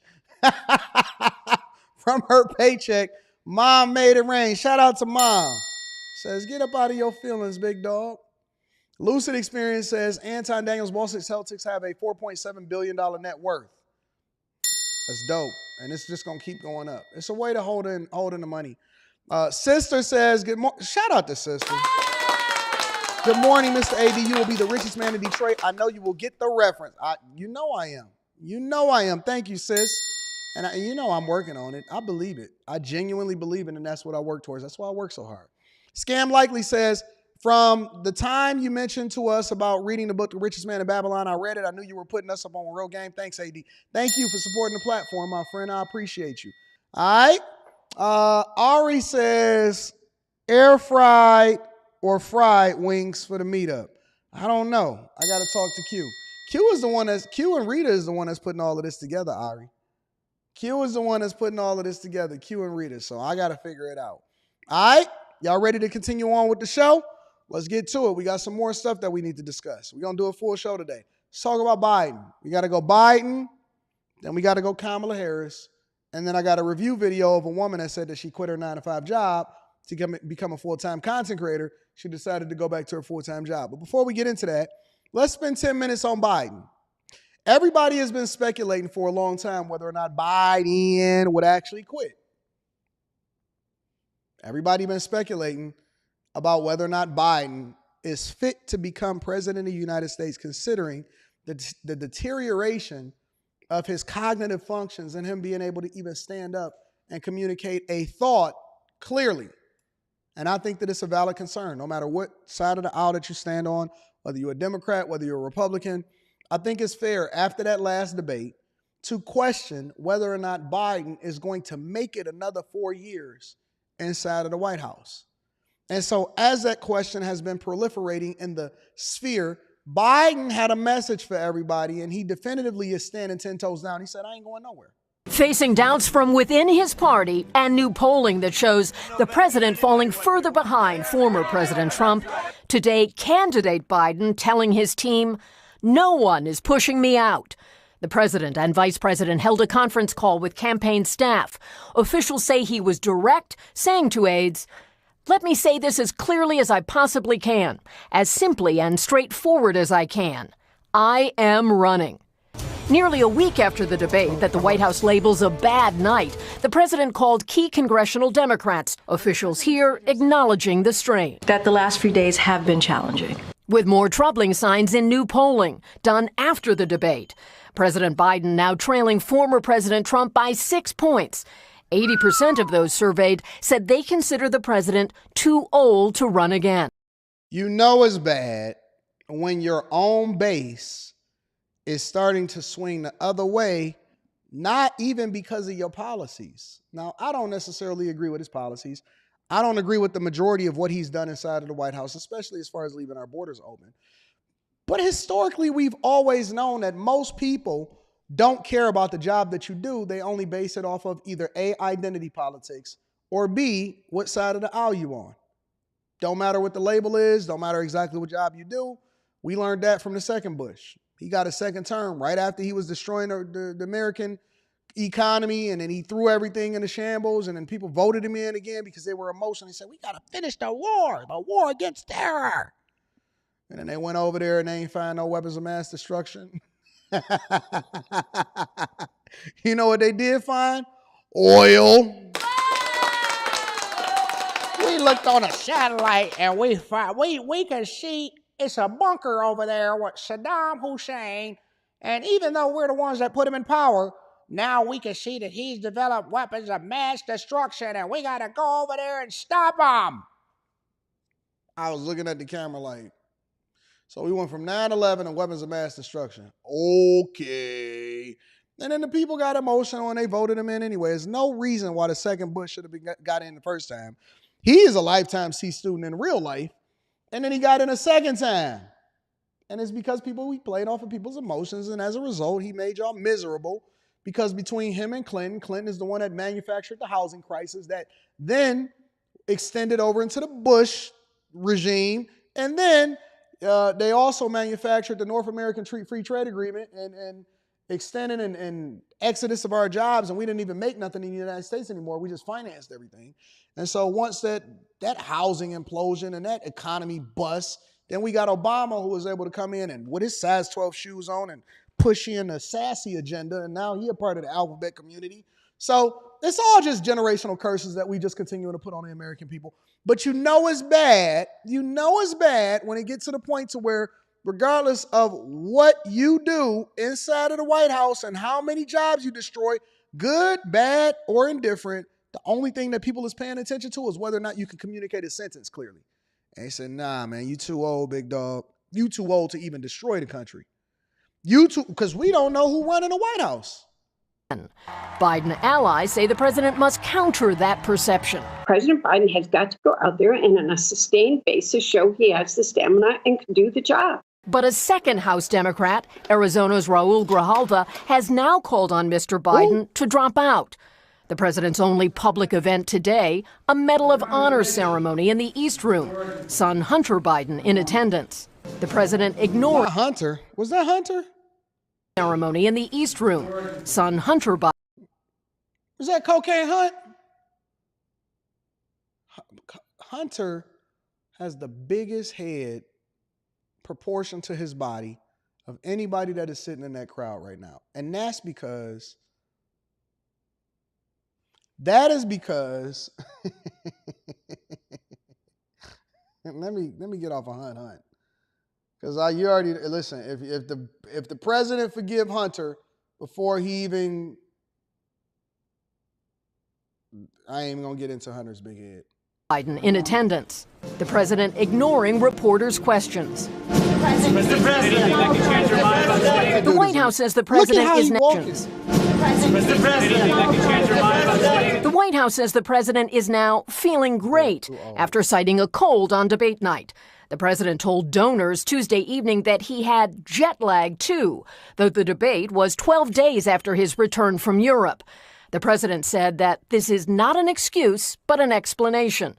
Meanwhile, the White House is also trying to blunt any signal the president is even talking about an exit, and rejected a report from the New York Times, not confirmed by NBC News, that the president told an ally he is weighing whether to continue. Is the president telling people he's evaluating the race? False. That is absolutely false. All right, Kelly, that poll you cited, just one of several new polls showing the debate did real damage to the Biden campaign. And the Biden campaign is responding to the polling, saying that they argue the race is incredibly tight. While tonight the president and vice president continue outreach with a meeting with more than 20 Democratic governors on video call, and some are here in person, looking to shore up support and to address their concerns. Look at her neck, y'all. You can tell the age by the neck. Let's continue. But first, President Joe Biden and Vice President Kamala Harris are meeting right now with more than 20 Democratic governors at the White House. The pivotal meeting comes as concern and defections grow within his own party after that disastrous debate performance. But the president tonight is defiant, spending the day talking to campaign staffers, congressional leaders, and radio hosts. I had a bad night. And the fact of the matter is that, I screwed up. I made a mistake. That's 90 minutes on stage. Look at what I've done in 3.5 years. CBS's Weijia Jiang reports from the White House on how the president is working to prove he's up to the job for another 4 years. Tonight, President Biden is trying to squash doubts about his re-election efforts, telling campaign staffers on a call, "Let me say this as clearly as I possibly can and as simply and straightforward as I can. I am running. No one's pushing me out." We know, and we're very thankful for it over here on the right. The conservatives are very thankful that you standing 10 toes down, Biden. I'm not leaving. On the campaign trail in Michigan, First Lady Jill Biden stressed the same. Joe is the Democratic nominee, and he is going to beat Donald Trump. But today, a second House Democrat reportedly called for Biden to step aside, Arizona Congressman Raul Grijalva. Now Biden is scrambling for party support with personal outreach to leaders on Capitol Hill and a meeting with Democratic governors at the White House late this evening, including Governor John Carney of Delaware. Hopefully some of the concerns that they're hearing from their constituents, understandably, can be answered tonight. Nearly 1 week after Biden's disastrous debate performance, he is blaming it on jet lag. At a fundraiser, Biden said, "I decided to travel around the world a couple times. Then I almost fell asleep on stage." Biden traveled to France, Italy, and California the first half of June, but he returned to Washington 11 days before the debate. So no more blaming it on jet lag. We know where you was at, Biden. It's not an excuse, but it's an explanation. The White House says Biden wants to turn the page. Is President Biden considering stepping down? Absolutely not. Is there anything, Karine, that would change his mind? Look, I cannot lay out something that would change the president's mind. He has been very clear. Tonight, the Biden campaign is out with a new fundraising email. Subject line, "I'm running," from President Biden.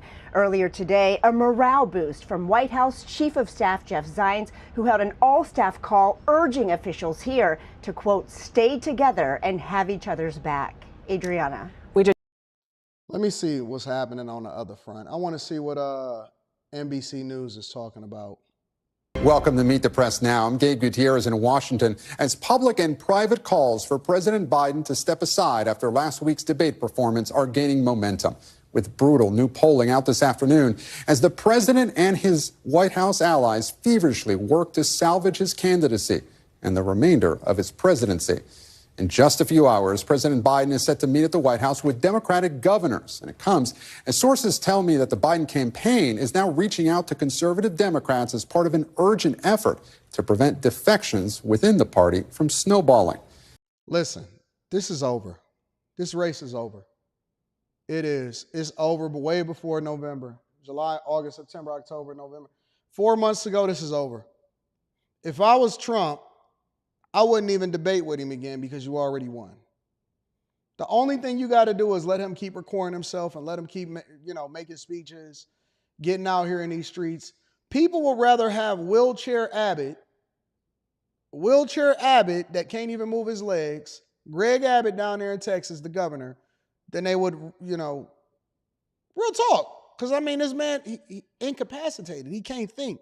It's the very same things that I've seen with some dementia, people that got dementia before. So, yeah, man, it's bad. It's horrible. I think that this race is already over. There's no point in even continuing to talk about it. Bino Cole says, "You stay grinding, gentlemen, and a monster." Shout out to my dog, Bino Cole. I appreciate you, big dog. Let me spin over the block real quick because I want to get over to Kamala Harris before we get to the meat and potatoes of the thing that I really want to discuss. Is Kamala Harris fit to lead the country? That's what I got a question for y'all about. Would y'all rather have senile Joe with crackhead Biden that's in the audience watching, big head crackhead Biden, and Hunter Biden in the office, or would you rather have Cam? That's my question of the day for y'all. Would y'all rather have head over heels Biden, who had to get special orthopedic shoes to keep him from tripping up the stairs, or would y'all rather have Kamala Harris? That's your only two choices. Let's say hypothetically that Trump is robbed. Would you rather have Joe Biden or Kamala Harris as the president of the United States of America? Because I think that this is the play. When I start back and I start releasing episodes, I released the 2 pilot episodes last week of the Anton Daniels show on my other platform. And I start mining this out and I start having conversations with y'all, deep dives and conversations. I was really excited about that show. That show is doing really well. And I start having deep conversations with y'all about what is going on. I'm going to do a whole segment on how I think that the play, and I'm going to break it down for y'all on how the play is. Eventually, they've handpicked Kamala Harris to be president of the United States of America. This is my genuine sentiment. I believe that it fell flat on its face when they was trying to get Hillary Clinton into the White House. I believe that the play, shout out to Tiege Hanley, I'm going to read that super chat shortly. I believe that the play is to get Kamala Harris, former girlfriend of Montel Jordan, or I'm not Montel Jordan, Montel Williams, into the White House to become the first president in the United States of America. I honestly believe it in my heart. I think that that is the play. I don't think that they even running for Joe. I think they running for Cam. I think Cam is the one that they focusing on. It's all about Cam. It's not about Joe. I genuinely believe that they are trying to leverage Joe, and they know that Joe ain't even there, his faculties ain't there, to eventually get Cam to step into his position. They asked her if she's ready to be the president of the United States of America. This is what she said. Many Democrats now in panic mode over President Biden's chances come November. Today, the first sitting Democratic member of Congress called on Biden to step aside, as others are calling the race for Donald Trump, including a Democrat who represents a rural district, one who flipped it from a Republican seat to a Democratic seat. That's Washington State Rep. Marie Gluesenkamp-Perez. Truth, I think, is that Biden is going to lose to Trump. I know that's difficult, but I think the damage has been done by that debate. I do too. And what we are hearing from sources tonight makes clear that lines like this from the White House and top Democrats aren't cutting it. It was a bad performance. He had a bad night. A bad night. It was a bad night. A bad night. He had a really, really bad night. Thursday night was a bad night. Now, I should note, the White House is at least taking some of that advice that I mentioned earlier. President Biden is scheduled to do his first sit-down, in-depth interview this Friday. And it comes as a new CNN poll, though, might add to the pressure to do something unscripted sooner. The latest numbers show that most... I don't like interviews unless they could actually be shown in their entirety. I don't like how they can cut it up. I don't like how they can edit it out. I like it live, just like how the debate was. When we seen it live, and they couldn't put any more props under his orthopedic shoes, we was able to see exactly who he was for who he was, especially standing against somebody like a Trump, right? I like it live. I don't like that pre-scripted junk his no more. party believe the best chance for Democrats to win is with someone not named Joe Biden at the top of the ticket. There's even a noticeable shift in how big-name allies of the president's, like former House Speaker Nancy Pelosi and Congressman Jim Clyburn of South Carolina, how they're talking about this race tonight. Let us not make a judgment about a presidency on one debate. I think it's a legitimate question to say, is this an episode or is this a condition? Stay the course. Chill out. Chill out.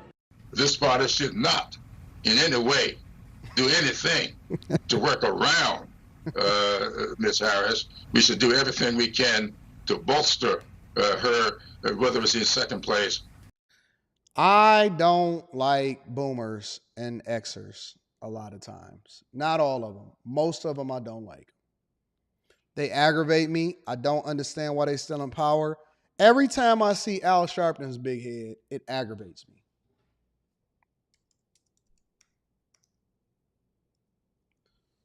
Every time I look at Al Sharpton's big head, it really does. I think that Al Sharpton was the first person to get a hold of Ozempic.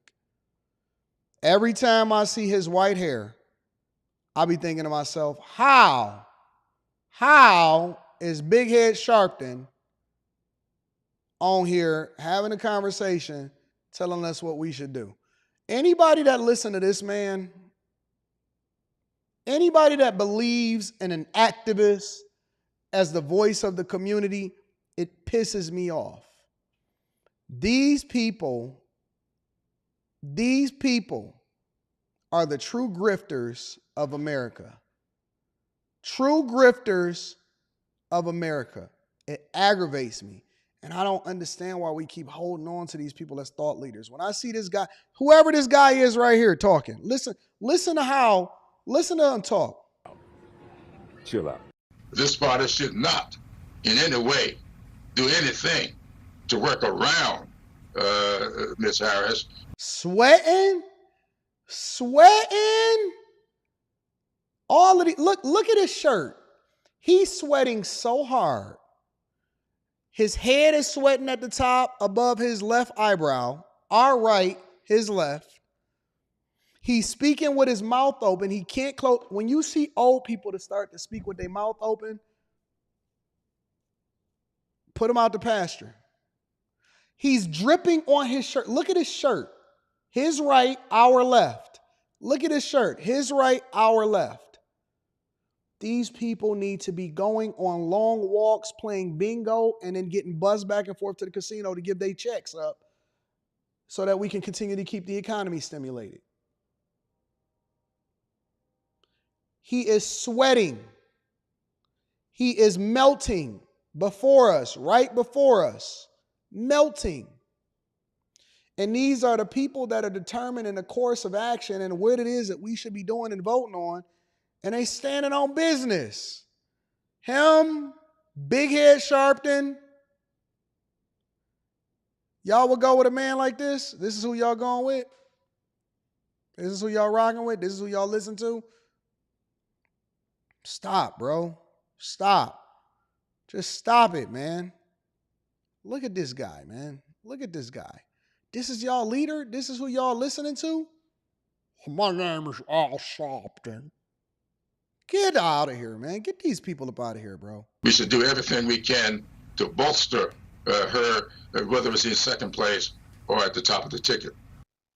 Of course, the Harris that Clyburn is referencing there would be the vice president, Kamala Harris. A vice president that I should note the White House press secretary could not even say today whether or not Biden has spoken to her since the debate last Thursday, 5 days ago. For her part, Harris had this to say tonight. Look, Joe Biden is our nominee. We beat Trump once, and we're going to beat him again, period. Are you ready to lead the country if necessary? I am proud to be Joe Biden's running mate. Tomorrow, President Biden will come face-to-face with some of his biggest surrogates in the nation, Democratic governors. Many of them have been out on the airwaves. Several of them, including my next guest here tonight, are being discussed, though, openly as potential replacements on the ticket if, and I should put the emphasis on if, it comes to that. Forget all of that. I want to go over to Ben Carson real quick because I want to get his take. And he gave some insight on whether or not he thought that Kamala Harris could win on her own, but could win and eventually become the president of the United States of America. Take a look. Former HUD Secretary Dr. Ben Carson joins. I think that Ben Carson is a national treasure. Ben Carson does not get enough credit for how great he is, how phenomenal of a career he's had, and for his contributions and for his intellect when it comes to some of the things that he's accomplished in his life. If y'all really want to look for somebody or look into somebody as far as what we should look for as an older person and a leader that you can model your life after, We need to stop looking at rappers. We need to stop looking at Al Sharpton, who hasn't actually done anything except for promote himself. And we need to start looking at the Ben Carsons of the world.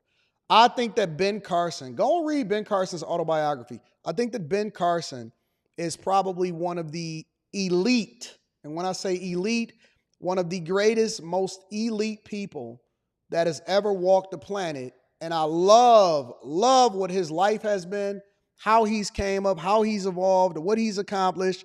If y'all don't know the story of Ben Carson, y'all genuinely need to go and look him up. If y'all don't know the story of Ben Carson, you genuinely need to. We need to be looking at and dissecting people like Ben Carson instead of listening to people like Umar Johnson. If you want to look to an older person for insight, go and study Ben Carson's life. For the majority of black people that don't even know who Ben Carson is, other than what it was that he was promoted for, and they don't actually understand how great he was or how great he is because he's still alive, they need to go and study him. We'll go and ride behind Al Sharpton, but we don't even know who Ben Carson is, bro. Us now. Dr. Carson, thanks for being with us tonight. It would seem to me that, first of all, as we mentioned, by the promises made by the Democratic Party and the reasons that Kamala Harris found herself on the ticket, there's no way to sidestep her should Joe Biden sidestep the presidency. It would have to be Kamala Harris. Well, there's no question, Will, that it will be difficult. But what we have He's to recognize... one of the people that I actually, because I'm moving into a different direction of I'm interviewing the people that I think makes the most sense, that I think whose interviews will last a lifetime in their legacy. And so I've been retooling and re-preparing myself in a platform in a studio and stuff like that and upgrading microphones and stuff in order to prepare for future interviews. And I'm only going after the people that I want to talk to, that I can do an interview exclusively just for the bag chasers and then release a separate interview based off of popular culture to the general public. If I don't look at you and I say, man, I think that I could really learn something from this person or something that they can add value into the chasers, I'm not even going to do it. I don't want to just interview anybody no more. He is at the top of the totem pole as far as people that I would love to get an interview of in order to move the platform forward. But that's a whole nother conversation. Is that it doesn't matter who it is, whether it's Kamala or one of the governors that was there or many of the other names that have been mentioned, they all believe the same things that Joe Biden believed. The difference is that they may have some degree of competence. But the thing that the American people are railing against are these policies. And if we have somebody who doesn't understand the importance of having a secure border, who doesn't understand our position of leadership on the world stage, who doesn't understand how to use our energy resources in an appropriate way to alleviate the financial burdens of the American people, who doesn't understand how to deal with crime, it's the same situation. We just don't have somebody who's mentally incompetent. And, this whole question of Joe Biden and the debate being an aberration, an aberration is something that doesn't occur on a normal basis. Mm-hmm. We see it happening all the time with Joe Biden, so It's not really an aberration with him. That's exactly. And it puts all of us at risk. You never know when something bad is going to happen, and there's a likelihood because of all the terrorists that are in our country. I was going to say, that's exactly what Senator J.D. Vance is saying. He put out the following post on X. He said, Democrat Party elites and their media mouthpieces are now obsessed with replacing Biden on the ballot. But if he's unfit to run for president, he certainly isn't fit to be the president. If he doesn't run again, he needs to resign as commander-in-chief. How much, though, do we increase the competency, Dr. Carson, if we move to Kamala Harris? I mean, she's certainly at the top of her game. Joe Biden is not at the top of his game. But I wonder what the ceiling is with her, even at the top of her game when it comes to competency. Well, the thing that worries me most about her is wherever she goes, her staff people leave. And she doesn't seem to be able to inspire people, and she seems to be somewhat mean. That's not what we need. Right now, our country is in dire need of someone who can help bring people together. Some of the things that you saw with President Trump recently in some of those rallies in New York, in New Jersey, bringing people from all different backgrounds together. This is what we need, not someone who irritates and destroys relationships. So that's just as serious as the fact that she may not be particularly competent, as was demonstrated by the fact that she certainly did not do a good job as the czar for the border. I feel like I was the only person that caught the fact that they had named her as a czar of the border czar. And I've been saying it literally for years now. I've been saying it for over a year and a half now, that they named her the border czar, and I've been using her as the face of what we've been dealing with when it comes to the migrant crisis and the border crisis, and the fact that we have so many people, but they trying to get her away from that, because I think that the play is ultimately for her to become president of the United States of America. So I absolutely agree with Ben Carson. I think that he's an incredible mind, and he is definitely one of my grill.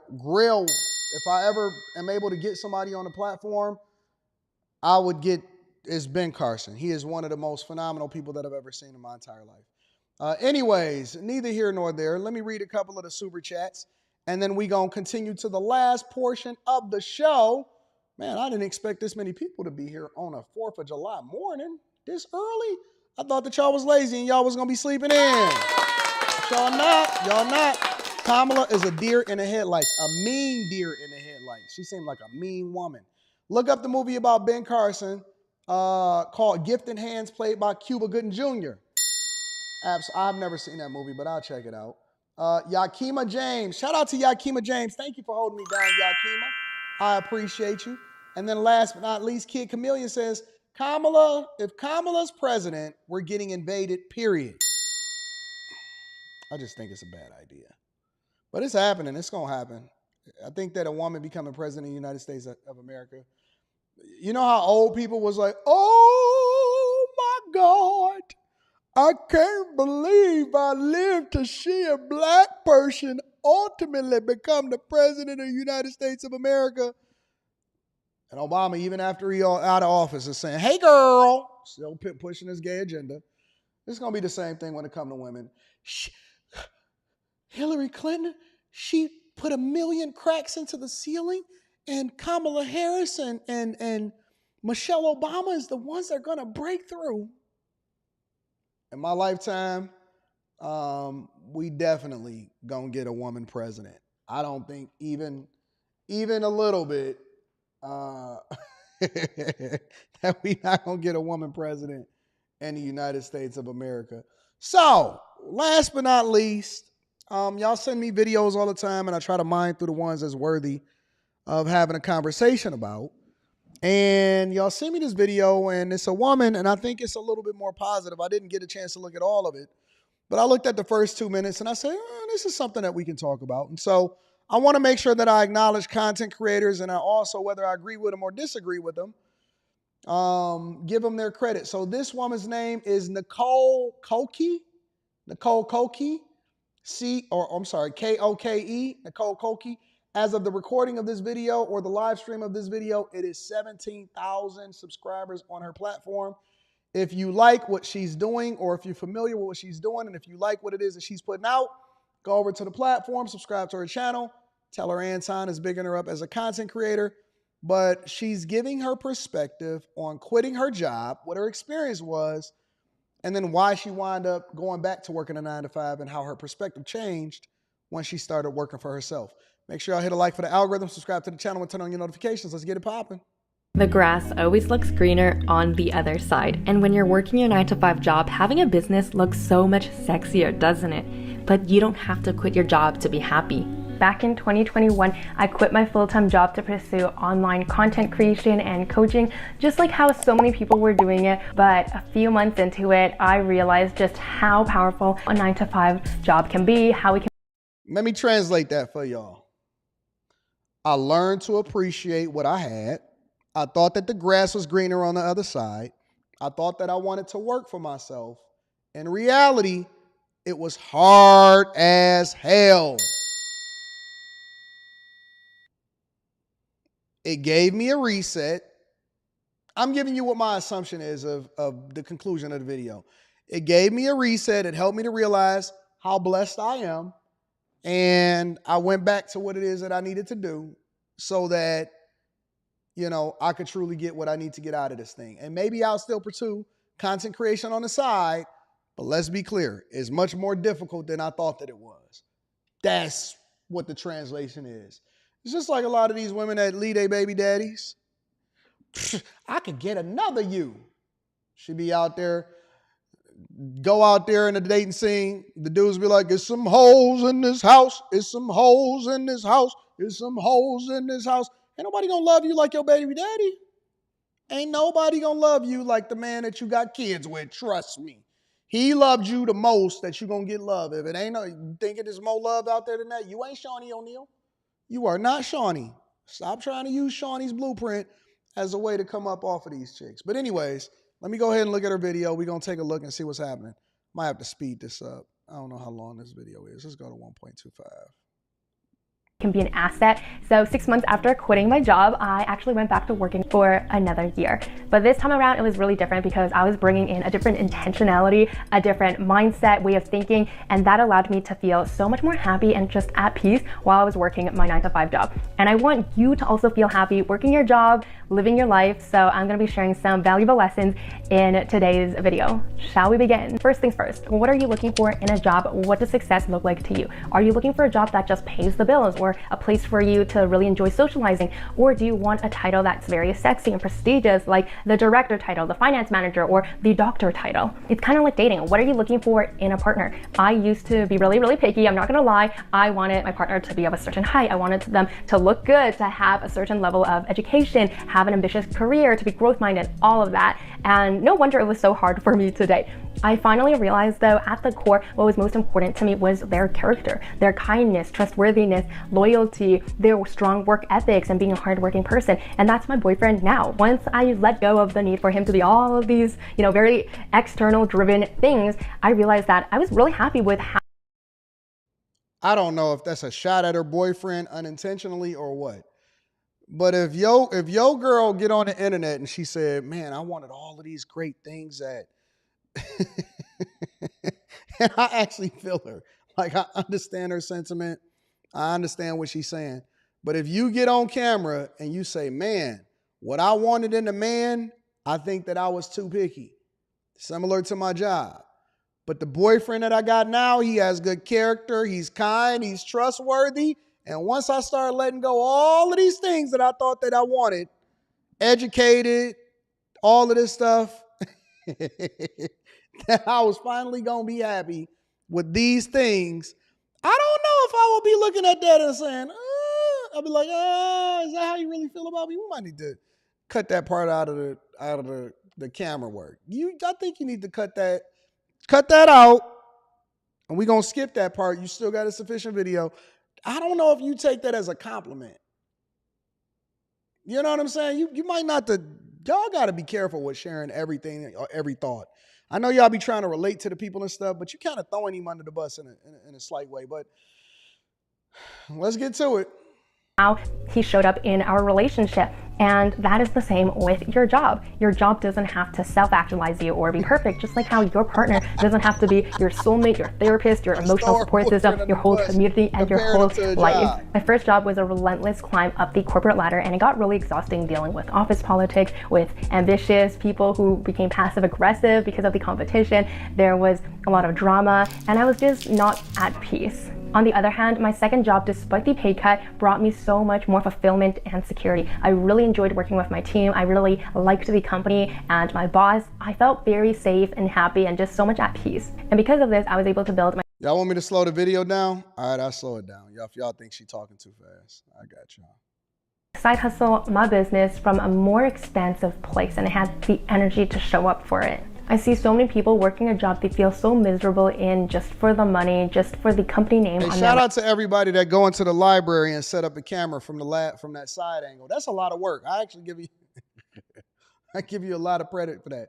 Them B-rolls, the B-rolls is where all of the work is, and then you got to cut and edit that into the video. Shout out to everybody that set that up to get the perfect angle, to make sure it's blurred out. Setting it up in a perfect book aisle, going to Barnes & Nobles or whatever it is that y'all doing, setting it up in order to get that B-roll. That's dope. People working a job they feel so miserable in just for the money, just for the company name on their resume, or just for the title. And they could be so much happier if they just took a pay cut for a better culture or better working hours. Because what's the point of more money when they just spend that money on things like excess shopping or drinking? Now, if you're on the other end of the spectrum, you're not feeling challenged at work or your pay isn't very high, then you've got to ask yourself, how can I upgrade my skills so that they are worthy to my employer? Or maybe you want to build a part-time business or a side hustle to supplement the income. Your job can be one of your sources of income, one of the ways you serve.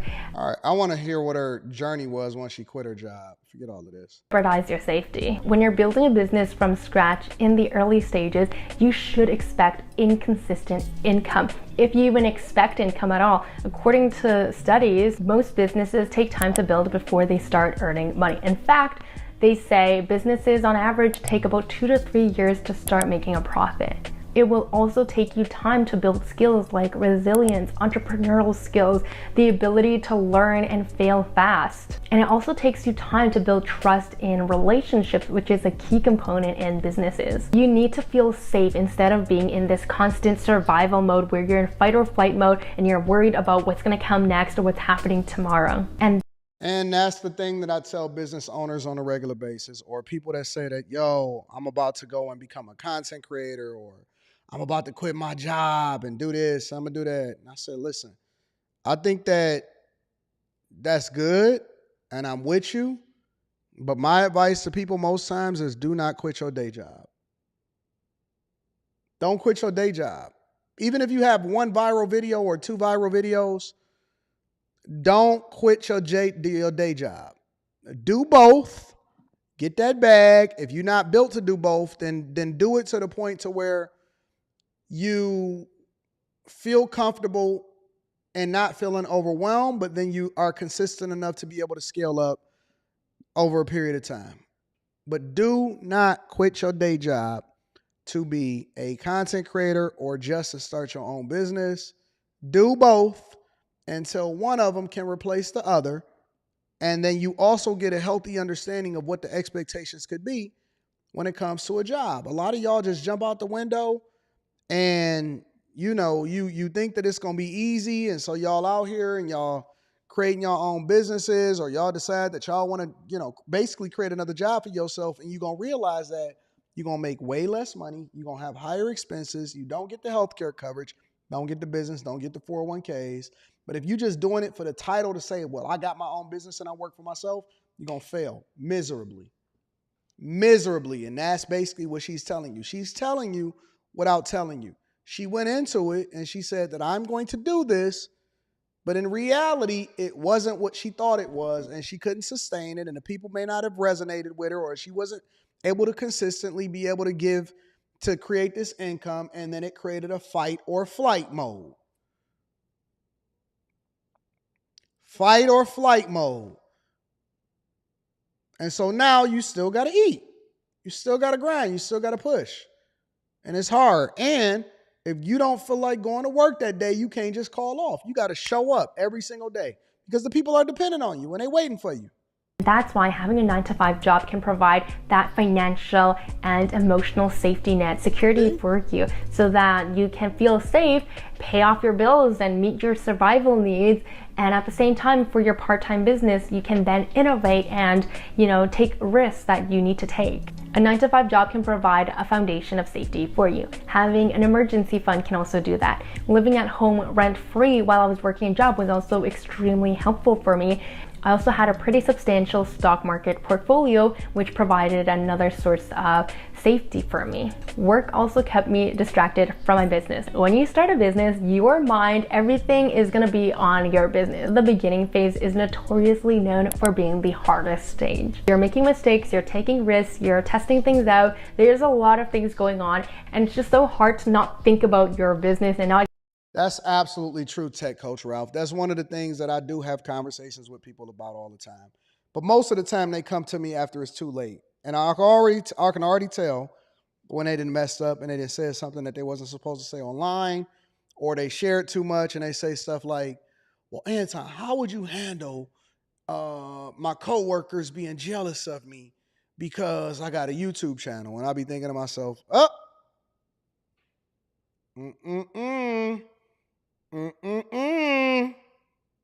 you messed up, oversharing, talking too much, telling people that you went viral or you got a YouTube channel or you over there doing it now.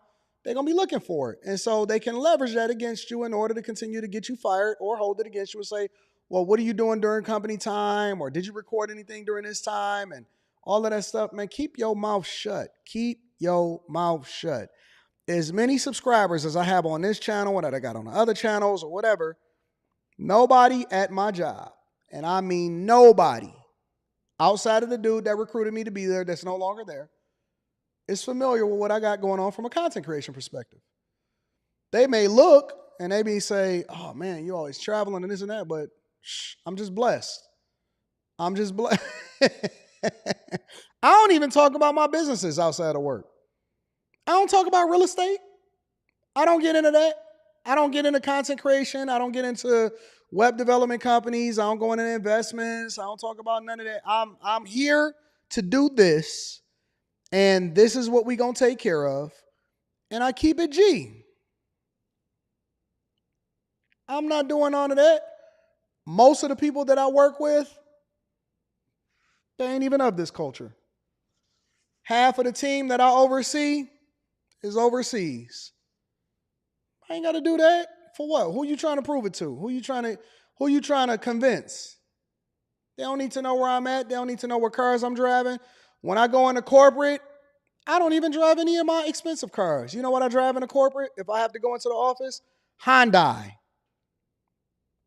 I got a solid, when I need to get on a Zoom call, or we don't use Zoom, we use Teams. So when I need to get on a Microsoft Teams call or something like that, I got a solid white wall over there.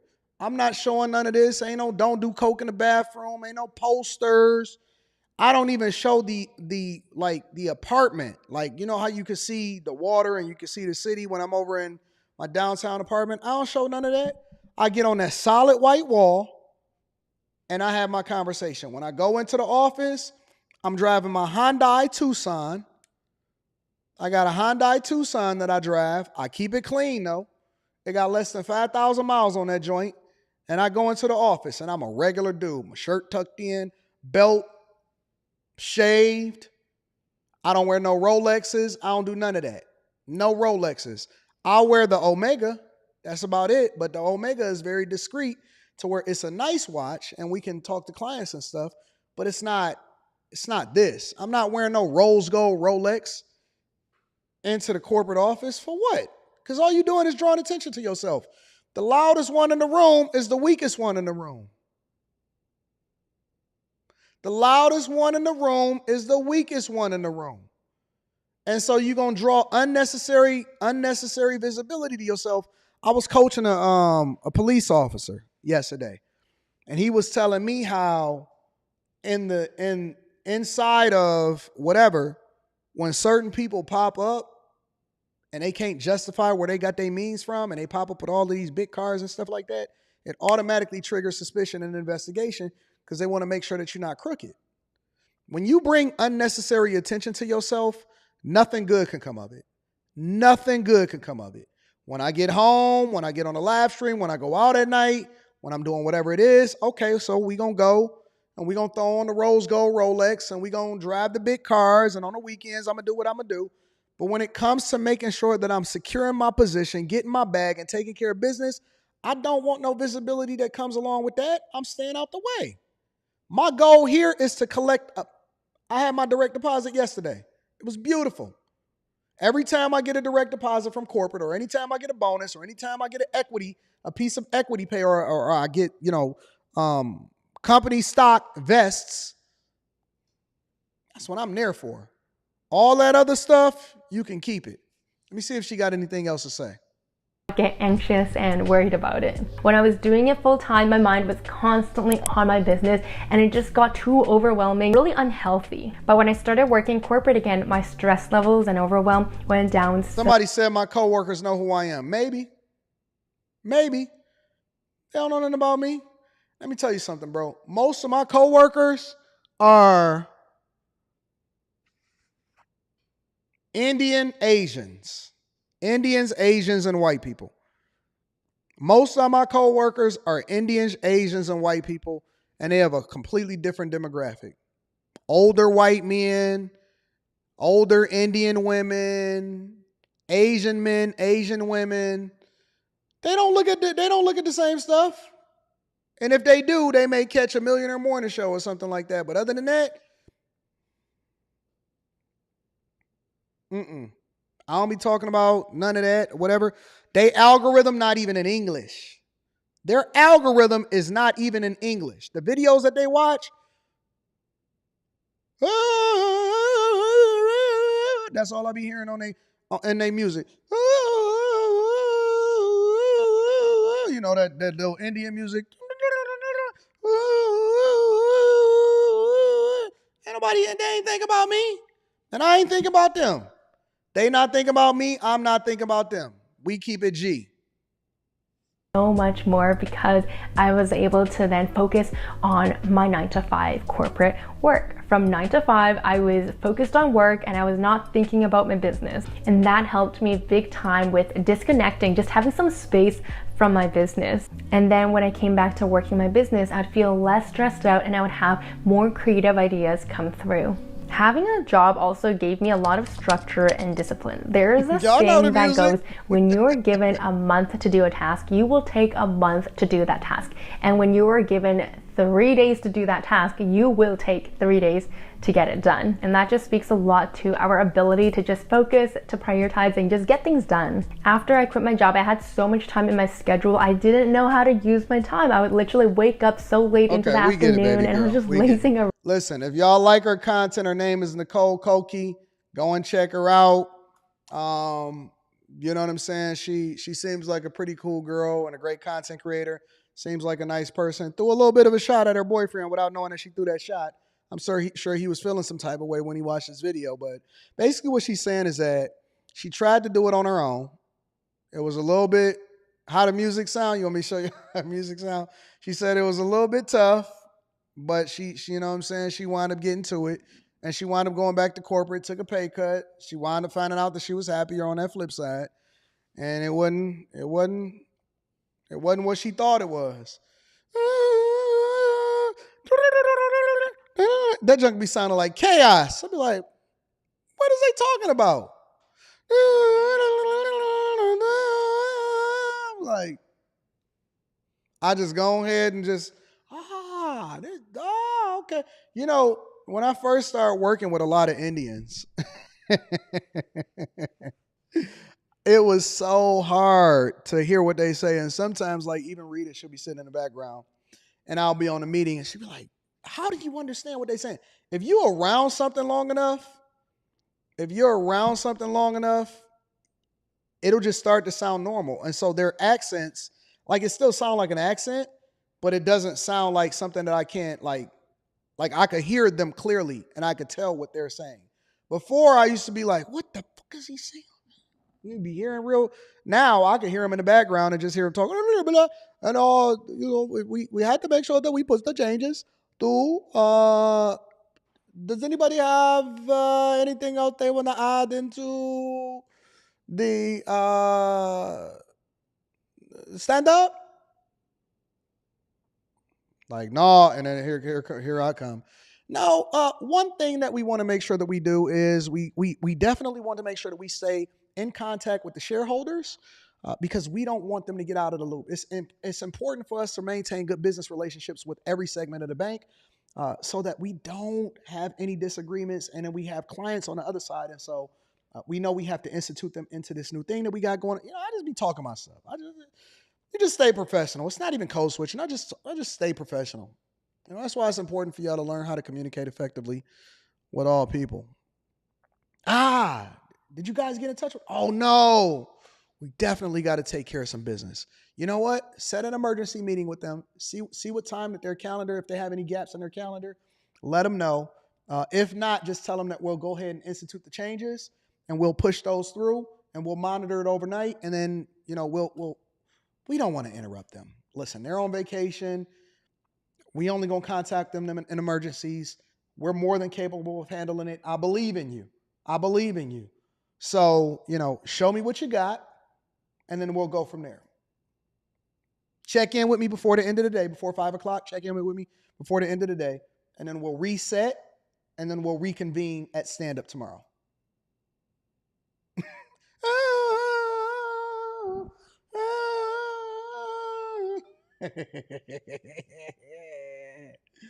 Anyways, listen, make sure y'all get that Tiege Hanley.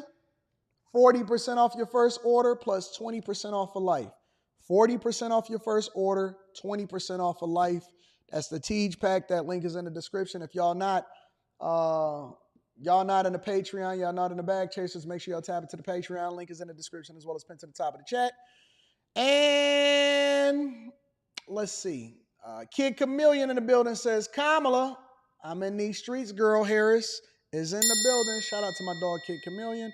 AL says they definitely plan to switch Biden out. This is the first time they've ever done a presidential debate, a Republican versus Democrat, this early.